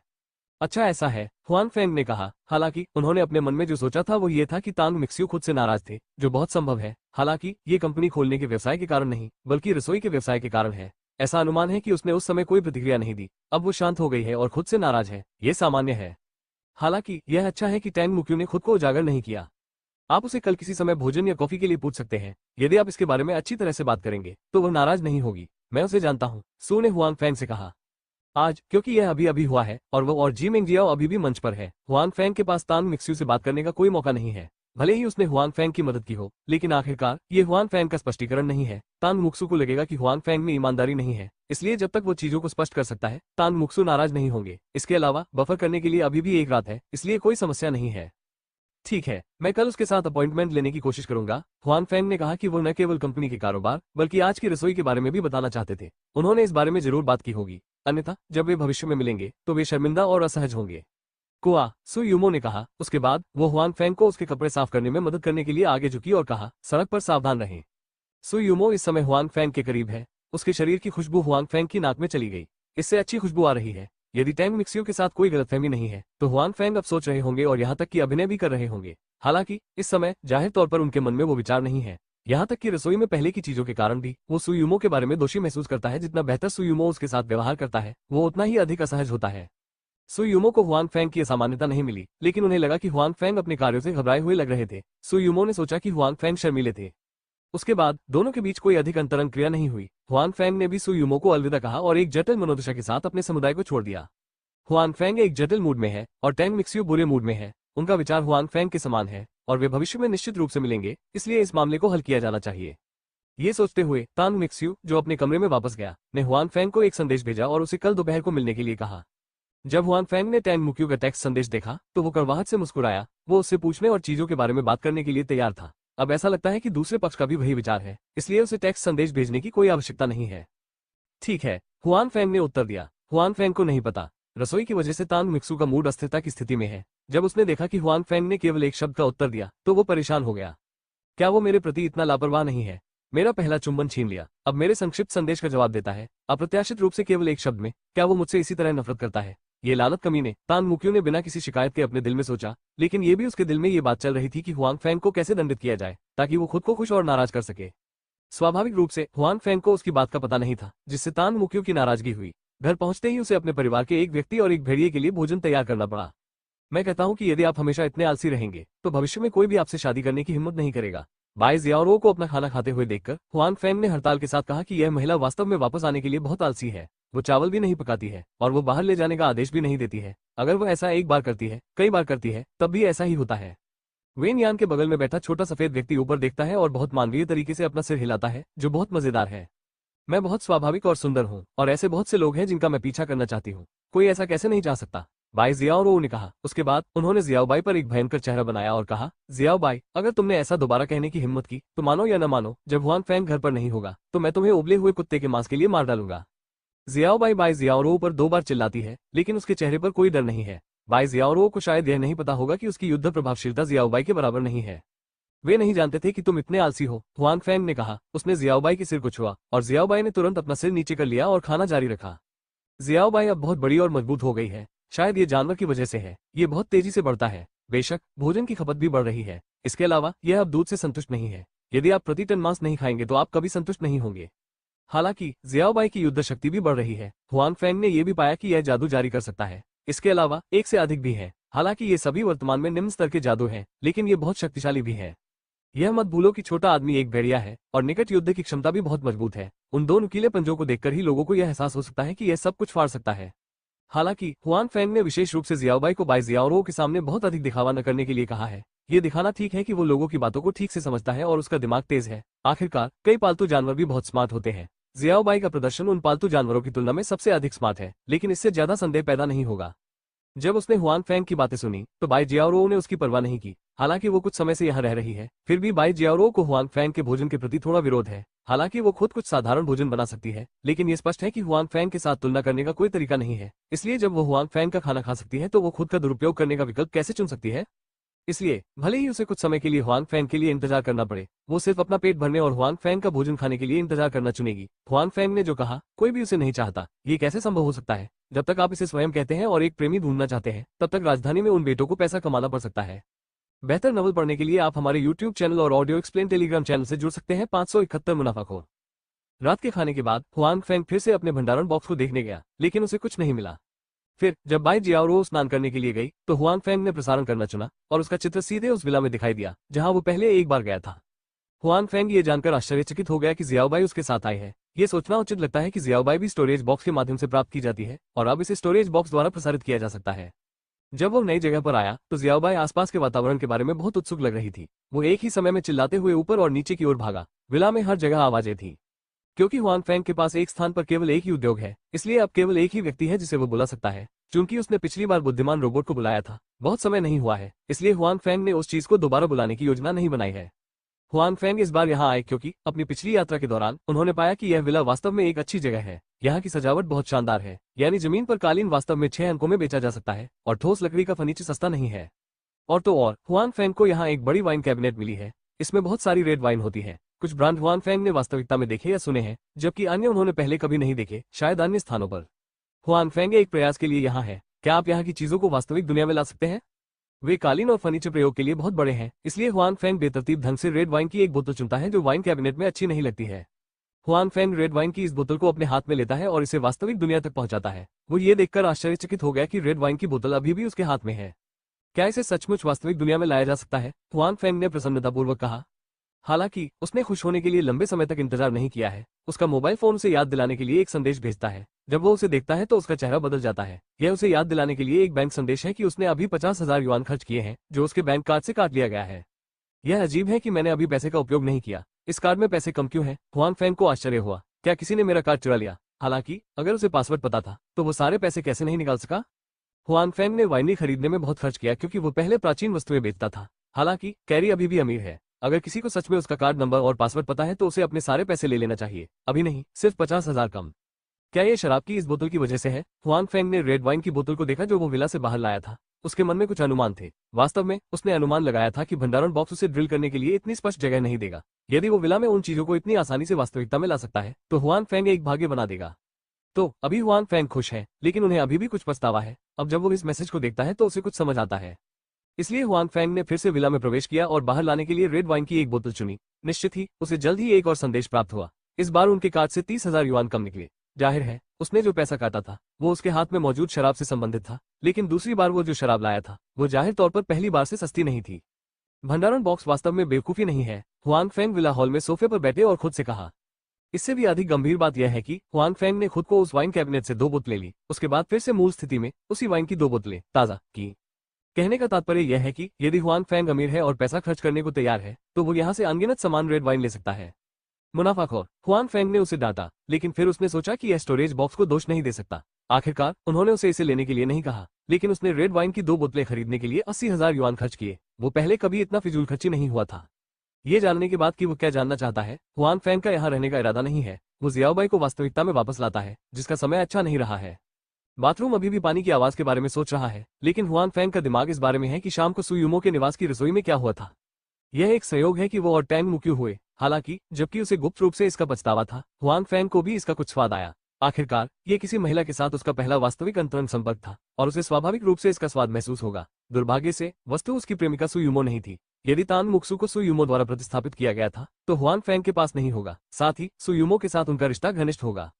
कोई फर्क नहीं पड़ता कि क्या होता है, ये बस होता है। देखते हैं तान मिक्स्यू कल क्या कहती है, हुआन फेंग ने मन ही मन सोचा। अगले दिन हुआन फेंग पहले शराब की भट्टी में नहीं गए या अपने सीवेज उपचार उपकरण को नहीं देखा। इसके बजाय वो सीधे तान मिक्स्यू से सहमत स्थान पर गया। कॉफी का ऑर्डर देने के बाद वो चुपचाप वहीं बैठ गया और टैंग मिक्स्यू के आने का इंतजार करने लगा।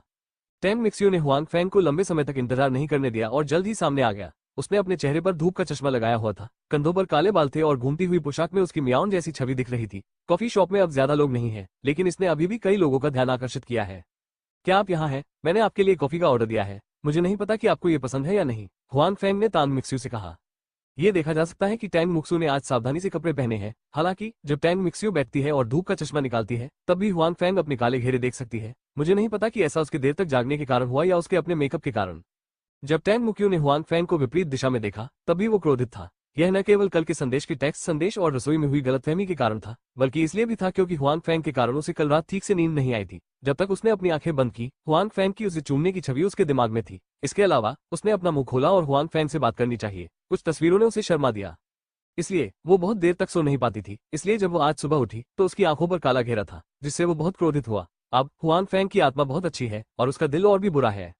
बेहतर नॉवल पढ़ने के लिए आप हमारे YouTube चैनल और ऑडियो एक्सप्लेन टेलीग्राम चैनल से जुड़ सकते हैं। 572 में क्या कहना चाहता हूँ, इसे बदलो, मुझे ये पसंद नहीं है, टैंग मिक्स्यू ने ठंडे स्वर में कहा। जैसे ही हुआन फेंग ने उसकी बातें सुनी, उसे पता चल गया कि उसे कष्ट होगा। आज के मामले आसानी से नहीं सुलझेंगे। टैंग मुक्यू का रवैया वहां रखा गया है। हालांकि हुआन फेंग ने तुरंत वेटर को आने और टैंग मिक्स्यू के लिए एक प्रकार की कॉफी बदलने के लिए कहा। वेटर तान मिक्स्यू की सुंदरता से आश्चर्यचकित था। हालांकि जब उसे लगा कि उसे प्रवेश करने की अनुमति नहीं है तो वो निर्णायक रूप से भड़क उठी। मुझे कल के लिए खेद है, यह एक गलतफहमी थी। एक आदमी के रूप में हुआन फेंग ने इस मामले की जिम्मेदारी लेने की पहल की। हालांकि यह एक रात हो गई है जब हुआन फैंग ने इसके बारे में बात की। तान मुक्सू का चेहरा अभी भी लाल था और उसे थोड़ा शर्मा रही थी, लेकिन उसने इसे नहीं दिखाया। गलतफहमी, मुझे डर है कि कल की घटनाओं को गलतफहमी से नहीं समझाया जा सकता है। क्या ऐसा किया जा सकता है? तान मुक्यू स्पष्ट रूप से हुआन फैंग की गलतफहमी से संतुष्ट नहीं है। शुरुआत में तान मिक्स्यू ने हुआन फैंग को एक दूसरे से टकराया और फिर उनके होंठ मिले। ये सचमुच एक गलतफहमी थी। यदि वे उस समय अलग हो गए होते तो इसे वास्तव में गलतफहमी से समझाया जा सकता था। हुआन फैंग पर कोई मनोवैज्ञानिक बोझ नहीं होगा। हालांकि टैंग मिक्स्यू परेशान होगा क्योंकि उसका पहला चुंबन गलती से छूट गया था। वो खुश नहीं था। मैं उतना ही ध्यान रखूंगा जितना अब रखता हूँ। मुख्य बात यह है कि उनके होंठ गलती से मिलने के बाद पहली बार में अलग नहीं होते हैं। हुआन फैंग अपनी जीभ से तान मिक्स्यू के होठों को अत्यधिक चाटता है। स्वाभाविक रूप से टैंग मुक्यू को नहीं पता कि यह हुआन फैंग का अचेतन व्यवहार है। वो सोचती है कि हुआन फैंग जानबूझकर है, इसलिए यह निम्नलिखित चीजों का कारण बनता है। इसलिए वो सोचती है कि यह मुख्य बात हुआन फैंग है। ठीक है, ऐसा लगता है कि इसे गलतफहमी से समझाया नहीं जा सकता। हुआन फैंग ने भी स्पष्ट रूप से कहा, ये वास्तव में मेरी गलती है। मैं आपसे माफी मांगता हूँ। बस माफी मांगो। टैंग मिक्स्यू की आवाज अभी भी बहुत ठंडी है और हुआन फैंग के अच्छे रवैये के कारण इसमें कोई बदलाव नहीं आया है। वह आकर्षक लड़की जो हंसती थी और खूब प्यार करती थी, आज हिमखंड के समान सुंदर हो गई है। हालांकि उन सभी का अपना अपना आकर्षण है। हालांकि इस तरह का बदलाव स्पष्ट रूप से हुआन फैंग को थोड़ा असहज बनाता है। आप क्या करने जा रहे हैं? हुआन फैंग ने कहा कि उन्होंने आने से पहले ही इसके बारे में सोच लिया था। जब तक टैंग मुक्यू बहुत अधिक नहीं पूछता वो सहमत हो जाता। हुआन फैंग के शब्दों ने तान मुक्सू को थोड़ा चौंका दिया। दरअसल कल रात से वो सोच रही है कि हुआन फैंग से कैसे निपटा जाए और उससे कैसे निपटा जाए। हालांकि वो लंबे समय से इस समस्या के बारे में सोच रही है और कोई अच्छा समाधान नहीं निकाल पाई है। आखिरकार हुआन फैंग सुयुमो का प्रेमी है और इस घटना से पहले हुआन फैंग के साथ उसके संबंध भी अच्छे थे, इसलिए वो हुआन फैंग के बारे में कुछ नहीं कर सकती थी। हालांकि अगर हुआन फैंग को जाने दिया गया तो उससे मेल मिलाप नहीं होगा। आखिरकार हुआन फैंग ने उसे बहुत फायदा पहुंचाया है। अगर ये खत्म हो गया तो उसका दिल इसे स्वीकार नहीं करेगा। फिर उसने अचानक अपने सामने आई सबसे बड़ी कठिनाई के बारे में सोचा। वो इसे खत्म करने के लिए हुआन फैंग को दे सकती थी। हुआन फैंग ने उसे लक्ष्य हासिल करने में मदद की, जो बहुत अच्छा था। अगर ऐसा नहीं भी हुआ तो भी उसे कोई नुकसान नहीं हुआ। इसके अलावा यह एक बहुत ही कठिन चीज है जिसका उपयोग हुआन फैंग को शर्मिंदा करने के लिए किया जा सकता है। ये सोचते हुए टैंग मुक्यू के मुंह पर वास्तव में मुस्कान आ गई। हुआन फैंग ने तान मिक्स्यू की मुस्कान देखी और उसे नहीं पता था कि उसे असुरक्षित क्यों महसूस हुआ। हुआन फैंग, हम एक दूसरे को पहले से जानते थे। अगर कल का कार्यक्रम नहीं होता तो हम अच्छे दोस्त होते। मैं तुम्हें शर्मिंदा नहीं करना चाहता। तुम्हें बस एक काम करने में मेरी मदद करनी होगी। कल का कार्यक्रम रद्द कर दिया जाएगा और हम इसे भूल जाएंगे। टैंग मिक्स्यू के चेहरे पर हिमखंड अंततः गायब हो गया। इसके बजाय उसकी मुस्कान हमेशा आकर्षक रहती थी। क्या चल रहा है? हुआन फैंग ने सावधानी से पूछा। यह मेरे परिवार के नियंत्रण से बाहर निकलने और मुझे मुक्त करने में मदद करने के लिए एक बहुत ही सरल बात है। टैंग मुक्यू ने हुआन फैंग पर अपनी निगाहें टिकाते हुए कहा। जब उसने स्वतंत्रता कहा तो उसकी आंखों में चमक की चमक आ गई। नियंत्रण से बाहर हो जाओ, तुम्हें आजादी दो। हुआन फैंग को कुछ संदेह है। उनकी राय में टैंग मिक्सू काफी मुफ्त है। वो कहाँ जाना चाहता है, क्या करना चाहता है, इसकी किसी को परवाह नहीं है। हाँ, डॉन मिक्स्यू ने कहा, क्या आपको लगता है कि यह बहुत मुफ्त है? वास्तव में ऐसा नहीं है। जब से मैं बच्चा था मेरे लिए हर चीज की व्यवस्था की गई है। मैं किस स्कूल में गया, मैंने किस प्रमुख विषय में पढ़ाई की, मैं किसके साथ दोस्ती कर सकता हूँ, मैं क्या नहीं कर सकता, इत्यादि सब कुछ किसी के नियंत्रण में है। जब टैंग मुक्सू ने इन बातों के बारे में बात की तो उसके चेहरे पर थोड़ा गुस्सा, थोड़ी अनिच्छा थी। हुआन फैंग ने बात नहीं की और तांग मिक्सू के कथन को बाधित नहीं किया। टैंग मुक्यू के दिल में जाहिर तौर पर कहने के लिए बहुत सी बातें थी जो शायद लंबे समय से उसके दिल में रही होंगी। वास्तव में मैं इन सभी चीजों को सहन कर सकता हूँ। आखिरकार मेरे बचपन की रहने की स्थिति अधिकांश लोगों की तुलना में बेहतर है। मैं अच्छा खाता हूँ, अच्छा पहनता हूँ और अच्छा उपयोग करता हूँ। इसलिए मैं जानता हूँ कि मुझे इन व्यवस्थाओं को सहन करना चाहिए और इन स्वतंत्रता को खो देना चाहिए। मेरी कोई राय नहीं है। टैंग मुक्यू जारी रहा।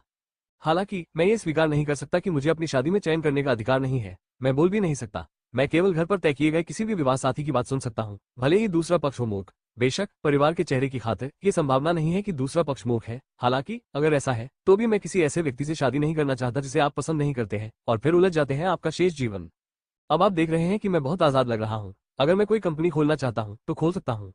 अगर मुझे यहाँ रहना है तो मैं यहाँ रह सकता हूँ। हालांकि ये सब भ्रम है, ये सभी अस्थायी है, क्योंकि ये साल आखिरी बार है जब मैं शादी करने से पहले खुद कुछ कर सकती हूँ। जब मैं बूढ़ी हो जाऊंगी तो मुझे शादी करनी होगी। इसके अलावा मेरे परिवार ने मुझसे कई बार आग्रह किया है, केवल मैंने खुद इसके लिए लड़ाई लड़ी, लेकिन मुझे पता है कि जीत हुई यह लंबे समय तक नहीं टिकेगा। मुझे अपने परिवार की व्यवस्था को स्वीकार करना होगा तब।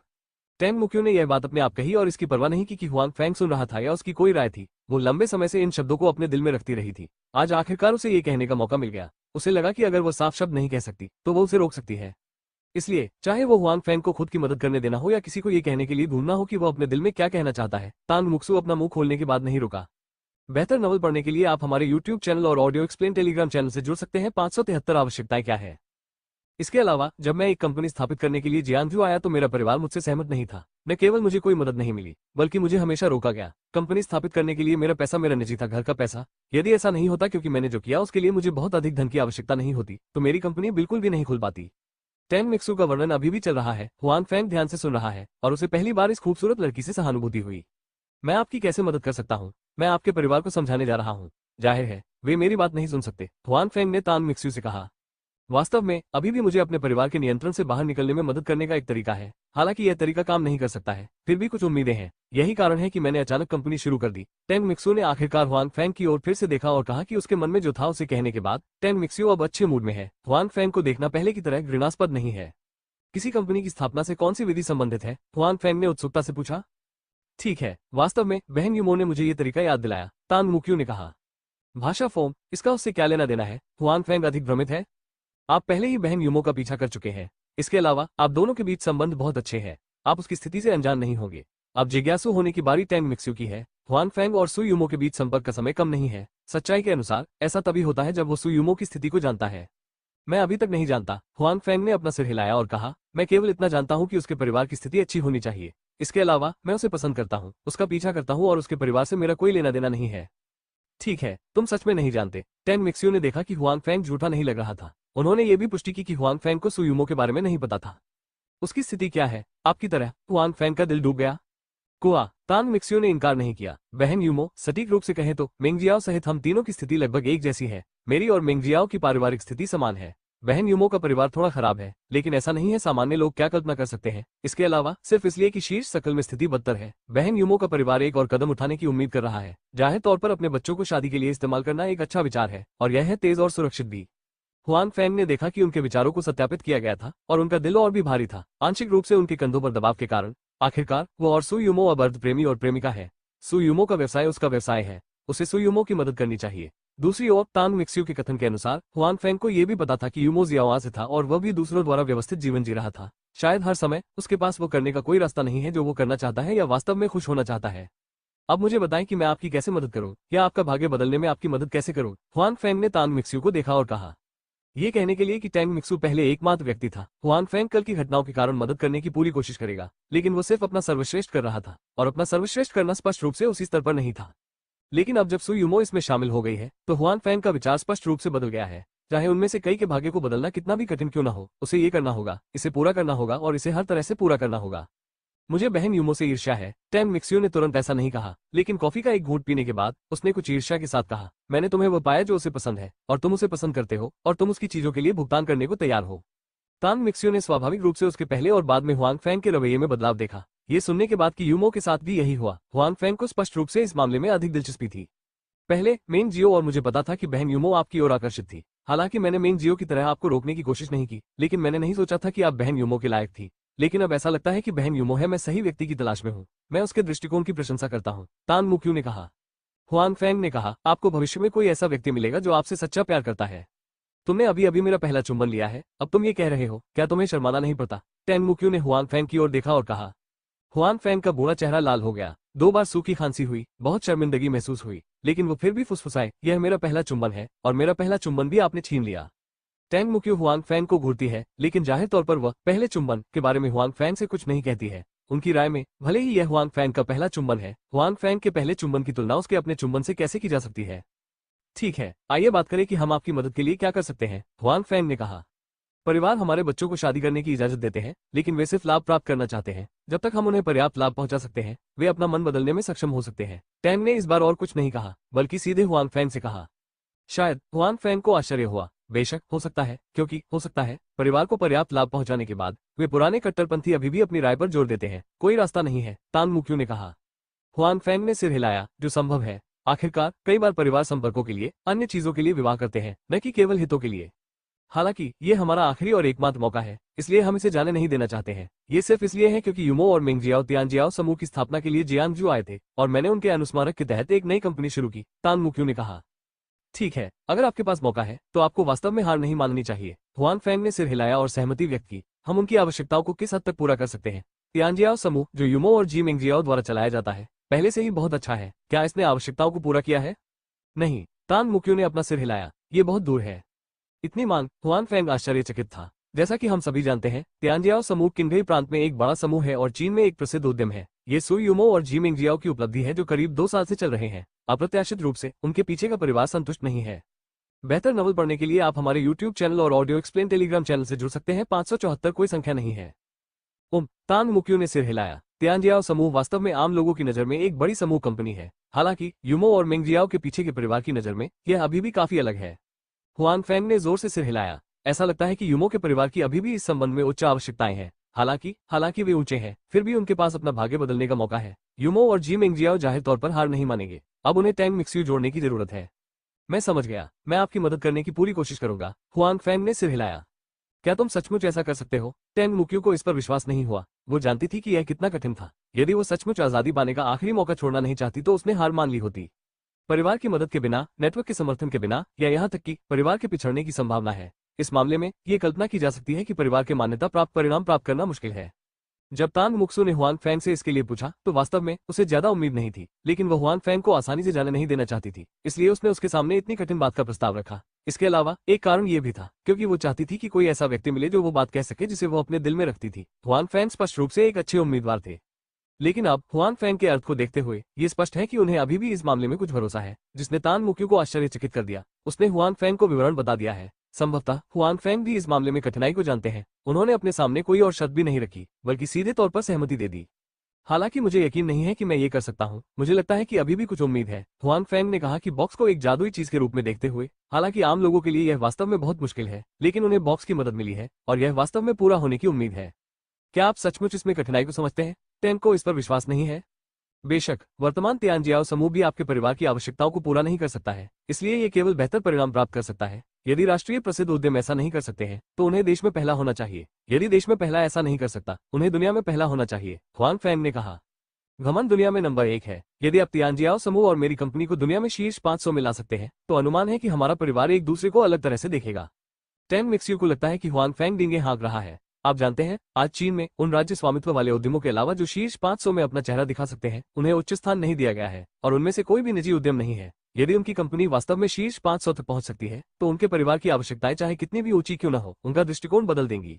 क्या शीर्ष 500 के लिए ये कठिन है? हुआंग फैंग को कोई परवाह नहीं है। यदि स्टोरेज बॉक्स को दूसरी बार अपग्रेड नहीं किया गया है तो हुआंग फैंग इतना आश्वस्त नहीं है। आखिरकार उस समय वो जो पाना चाहता था वो यादृच्छिक था, और वह नहीं जानता था कि कब उसे अपने लिए उपयोगी कुछ मिल जाएगा, और ये दुनिया में उसी तरह की चीजों से बेहतर था।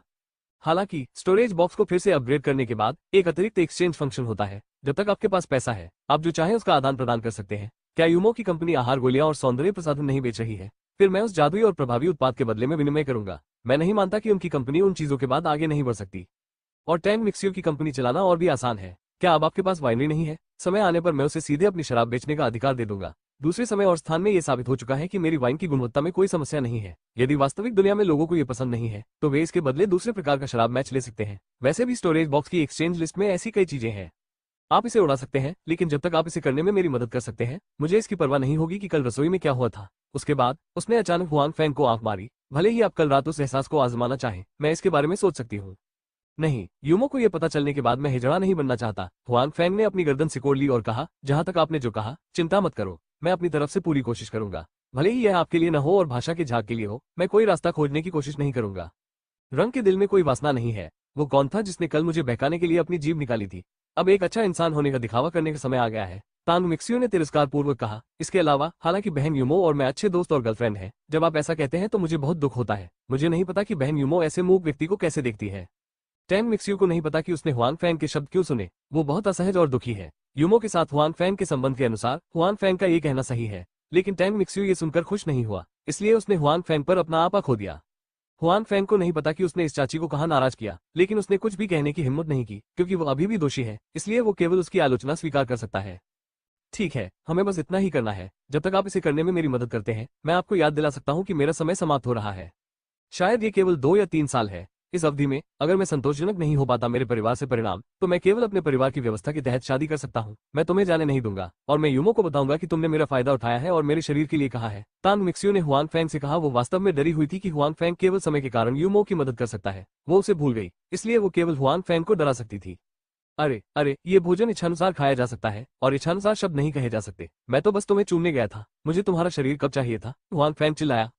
आसपास बहुत सारे लोगों को इधर की ओर देखते हुए तांग मुक्यू भी थोड़ा शर्मिला है। हालांकि इस समय वो स्पष्ट रूप से हार नहीं मान सकती। यदि आप चाहें तो ये बुरा नहीं है। जब तक आप मुझे आजादी दिलाने में मदद करते हैं, मैं इसके बारे में सोच सकती हूँ। बेशक, टैंग मुक्यू मजाक कर रहा है। हालांकि उसने पाया कि जब उसने ये कहा तो उसके दिल में कोई द्वंद्व नहीं था। इस खोज ने उसे भ्रमित और भयभीत कर दिया। बेहतर नॉवल पढ़ने के लिए आप हमारे YouTube चैनल और ऑडियो एक्सप्लेन टेलीग्राम चैनल से जुड़ सकते हैं। 575 मेरे पीछे आओ। जब हुआन फैंग ने टैंग मिक्स्यू का अधिक आकर्षक प्रस्ताव सुना तो उसे न तो खुशी हुई और न ही डर लगा। टैंग मिक्स्यू स्पष्ट रूप से ईंधन कुशल लैंप नहीं है, उसे न छूना ही बेहतर है। हालांकि जितना अधिक हुआन फैंग खुद से छिप रहा है उतना ही अधिक टैंग मिक्सू हुआन फैंग में रुचि रखता है। हुआन फैंग की उपस्थिति से बचने में सक्षम नहीं होने को देखकर तान मुक्सू परेशान है। वो अपनी परिस्थितियों और पारिवारिक स्थितियों के मामले में यूमो से बदतर नहीं है। हुआन फैंग खुद को इतना कैसे नहीं देख सकते? मुझे तुम यहाँ कैसे? जब हुआन फैंग के प्रति तान मुक्सू का रवैया काफी स्थिर था तभी उसके कान में एक आश्चर्यजनक आवाज आई। हालांकि तान मुक्सू ने आवाज सुनकर पीछे मुड़कर नहीं देखा, लेकिन उसकी भौं सिकुड़ गई क्योंकि आवाज का मालिक वो जानती थी। जब वो राजधानी में थी तो अक्सर मक्खी की तरह आवाज सुनती थी। तान मिक्सू के सामने हुआन फैंग में बैठे हुए मैंने स्पष्ट रूप से तान मिक्सू के चेहरे पर घृणा देखी, जो उस समय की तुलना में बहुत खराब थी जब मैंने खुद के साथ व्यवहार किया था। टैंग मिक्सू ने पलटकर नहीं देखा, लेकिन बोलने वाला मेजबान टैंग मिक्सू और हुआन फैंग के बीच में आ गया था और आश्चर्य से टैंग मिक्सू को देखा। म्यूजू, यह मैं हूँ, पेन चेनफू, युवक ने तान मिक्सू से कहा। मुझे पता है कि यह तुम हो, पेन चेनफू। मैंने तुमसे कितनी बार कहा है, मुझे म्यूजू मत कहो, मेरा पूरा नाम या मिस टैंग कहो। ठीक है, टैंग मिक्सू ने बदसूरत नजरों से युवक की ओर देखते हुए कहा। चला म्यूजू, हम इससे बहुत परिचित हैं, इसे पूरा नाम डू शेंग फेन कहा जाता है। युवक ने फिर भी चेहरे पर मुस्कान लाते हुए कहा। इस समय में तुम मुझसे कैसे छिप सकते हो? मैंने तुम्हें कई बार खोजा लेकिन मैंने तुम्हें नहीं देखा, क्योंकि मैं तुम्हें बिल्कुल भी नहीं देखना चाहता। यह मत सोचो कि मैं नहीं जानता कि तुम यहाँ किस लिए आए हो, क्योंकि आप यहाँ मेरे विरुद्ध हैं, फिर भी आप मुझसे यह अपेक्षा रखते हैं कि मैं आपको एक चेहरा दूं। मक्शुए, मैं आपके लिए पूरी तरह तैयार हूँ। मैं चाहता हूँ कि आप जाने कि व्यवसाय करना इतना आसान नहीं है। यदि आप छोड़ना चाहते हैं तो कोई भी अवास्तविक विचार न रखें। यदि आप वास्तव में व्यवसाय करने में रुचि रखते हैं और शुरू करना चाहते हैं एक कंपनी, जब हमारी शादी होगी तो मैं तुम्हें ये करने दूंगा। पेन चेनफू टैंग मिक्सू के रवैये से बिल्कुल भी परेशान नहीं है और ऐसा लगता है कि वो टैंग मिक्सू के मामलों की परवाह करने में बहुत दयालु है। पेन चेनफू, मैं फिर से कहता हूँ, मेरा तुमसे कोई लेना देना नहीं है। मैं तुमसे शादी नहीं करूंगा, तुम्हें मर जाना चाहिए। हमारे परिवार में लोग तुम्हारे बारे में आशावादी हैं, इसका मतलब यह नहीं है कि मैं तुम्हारे बारे में आशावादी हूँ। उन्हें शादी करनी चाहिए और उन्हें शादी करने दो, टैंग मिक्सू ने पेन चेनफू से जोर से कहा। उसी समय उसने पेन चेनफू को सुनने के बाद हुआन फैंग की अभिव्यक्ति पर भी ध्यान दिया। उसे डर था कि हुआन फैंग कुछ गलत समझ लेगा। टैंग मिक्सू की छोटी छोटी हरकतें पेन चेनफू की नजर से बच नहीं पाई। टैंग मिक्सू के प्रदर्शन से उन्हें ठंडक महसूस हुई और उनका चेहरा थोड़ा बदसूरत हो गया। जब उसने तान मुक्सू को एक अजीब आदमी के साथ बैठे देखा तो उसने सोचा कि हुआन फैंग तान मुक्सू का पीछा करने वालों में से एक था। आखिरकार सम्राट में ऐसे कई लोग हैं, लेकिन तान मुक्यू की घड़ी के प्रथम दृष्टया उसने उन लोगों को मना नहीं किया। लेकिन पेन चेनफू को पता था कि तान मुक्यू को उनकी परवाह नहीं थी और उन्हें उनकी परवाह नहीं थी बिल्कुल विचार। हालांकि टैंग मुक्यू की छोटी सी कार्रवाई से पता चलता है कि उसके सामने वाला व्यक्ति उसका पीछा करने वाले जितना सरल नहीं है। टैंग मुक्यू एक दूसरे के विचारों के बारे में बहुत चिंतित है। जाहिर तौर पर दोनों के बीच का रिश्ता अलग अलग होना चाहिए। पेन चेनफू, जो तान मिक्सू को अपना निषिद्ध व्यक्ति मानता है, इसे कैसे स्वीकार कर सकता है? मुझे, तुम भाग मत जाओ। क्या तुम अपने परिवार के फैसले का विरोध कर सकते हो? उस घटिया कंपनी के साथ जो तुम्हें अभी मिली है, सपने मत देखो। मेरे साथ वापस जाओ, डीआईडीयू वापस जाओ और फिर मुझसे शादी करने और मेरी श्रीमती बनने का इंतजार करो। पेन चेनफू ने तान मिक्सू से कहा। मैं वापस नहीं जाऊंगा, तान मुक्यू ने दृढ़ता से कहा। भले ही आप थोड़ी देर के लिए बच सकते हैं, आप हमेशा के लिए नहीं बच सकते। क्या आप हर समय जियांगजू में रह सकते हैं? भले ही मैं वादा करता हूँ, आपका परिवार वादा नहीं करेगा। इस समय पेन चेनफू का चेहरा बहुत बदसूरत हो गया है। वो एक स्वाभिमानी व्यक्ति भी है, उन्हें तान मुक्यू द्वारा बार बार अस्वीकार कर दिया गया था। किसी अन्य व्यक्ति के सामने जिसका टैंग मुक्यू से कुछ लेना देना हो, उसका चेहरा नीचा नहीं किया जा सकता। यह मेरा व्यवसाय है, इसके बारे में चिंता मत करो। तान मिक्सू ने अपना सिर हिलाया और कहा। वो ये भी जानती है कि वो हर समय जियांगजू में नहीं रह सकती, लेकिन वो जेल की तरह शाही राजधानी में वापस नहीं जाना चाहती। मूर्ख मत बनो, मेरे साथ वापस आओ। पेन चेनफू का मूड बहुत खराब हो गया है। उसका थोड़ा सा धैर्य टैंग मुक्यू ने खत्म कर दिया है, इसलिए उसका तान मुक्यू से बात करने का इरादा नहीं है। वो सीधे तान मिक्सू के पास पहुंचता है और उसे खींचकर ले जाना चाहता है। तुम क्या कर रहे हो? मुझे जाने दो, मैं तुम्हारे साथ नहीं जाऊंगा। टैंग मिक्सू चिल्लाया कि उन्होंने यहाँ बहुत शोर मचाया है और ऐसा लग रहा था कि वहाँ का मैनेजर इस तरफ आ रहा है। जाहिर तौर पर पता लगा रहा है यहाँ की स्थिति। हालांकि मैनेजर के आने से पहले पेन चेनफू ने पाया कि उसके बगल में एक अतिरिक्त हाथ था। उसने तुरंत उसे अपनी बांह पर पकड़ लिया। उसने महसूस किया कि उसका हाथ चिमटे से जकड़ा हुआ है और वो तुरंत हिल नहीं सकता। दोस्त, तुम अपनी माँ को पकड़ने नहीं देना चाहते। ये हुआन फैंग था जो पेन चेनफू की बांह के पास बैठा था। हालांकि उसका चेहरा अभी भी शांत था, उसकी आंखों में जानलेवा भावना चमक रही थी। तुम क्या बकवास कर रहे हो? मैं चाहता हूँ कि तुम मेरी प्रेमिका से बात करो। यदि तुम मरना नहीं चाहते तो जाने दो। पेन चेनफू को हुआन फैंग में कोई दिलचस्पी नहीं थी। वो आदमी जिसकी तान मिक्सू को परवाह थी। अब हुआन फैंग ने बाहर आकर अपने मामलों की देखभाल करने का साहस किया। उसका हृदय स्वाभाविक रूप से अधिक क्रोधित है। पेन चेनफू हुआन फैंग को डांटता है और उसके नियंत्रण से बाहर संघर्ष करने की कोशिश करता है। हालांकि चाहे वो कितनी भी कोशिश कर ले, वो हुआन फैंग के नियंत्रण से दूर नहीं हो सकता। हुआन फैंग का चेहरा वही है, लेकिन उनकी ताकत बढ़ रही है। वो अब केवल अपनी ताकत पर निर्भर होकर तृतीय श्रेणी का मार्शल आर्ट विशेषज्ञ है। वो इसे प्राप्त करने में सक्षम नहीं हो सकता है। अकेले पेन चेनफू जैसे व्यक्ति को छोड़ दे जो सामान्य लोगों से कमतर है। इसलिए शुरुआत में पेन चेनफू के पास अभी भी हुआन फैंग को डांटने की ताकत थी। हालांकि जल्द ही उसका चेहरा थोड़ा बैंगनी हो गया और उसमें हुआन फैंग को डांटने की ताकत नहीं थी। इसके बजाय उसने सोचा कि हुआन फैंग के नियंत्रण से कैसे बचा जाए। जाने दो, अन्यथा मैं तुम्हारे परिवार को मार डालूंगा। इस समय पेन चेनफू ने पहले से छिपी हुई दयालुता को भी गायब कर दिया, लगातार हुआन फैंग को डराया, जैसे हुआन फैंग ने डर के कारणों से जाने दिया। बेहतर नॉवल पढ़ने के लिए आप हमारे YouTube चैनल और ऑडियो एक्सप्लेन टेलीग्राम चैनल से जुड़ सकते हैं। 576 तुम मेरा इंतजार करो।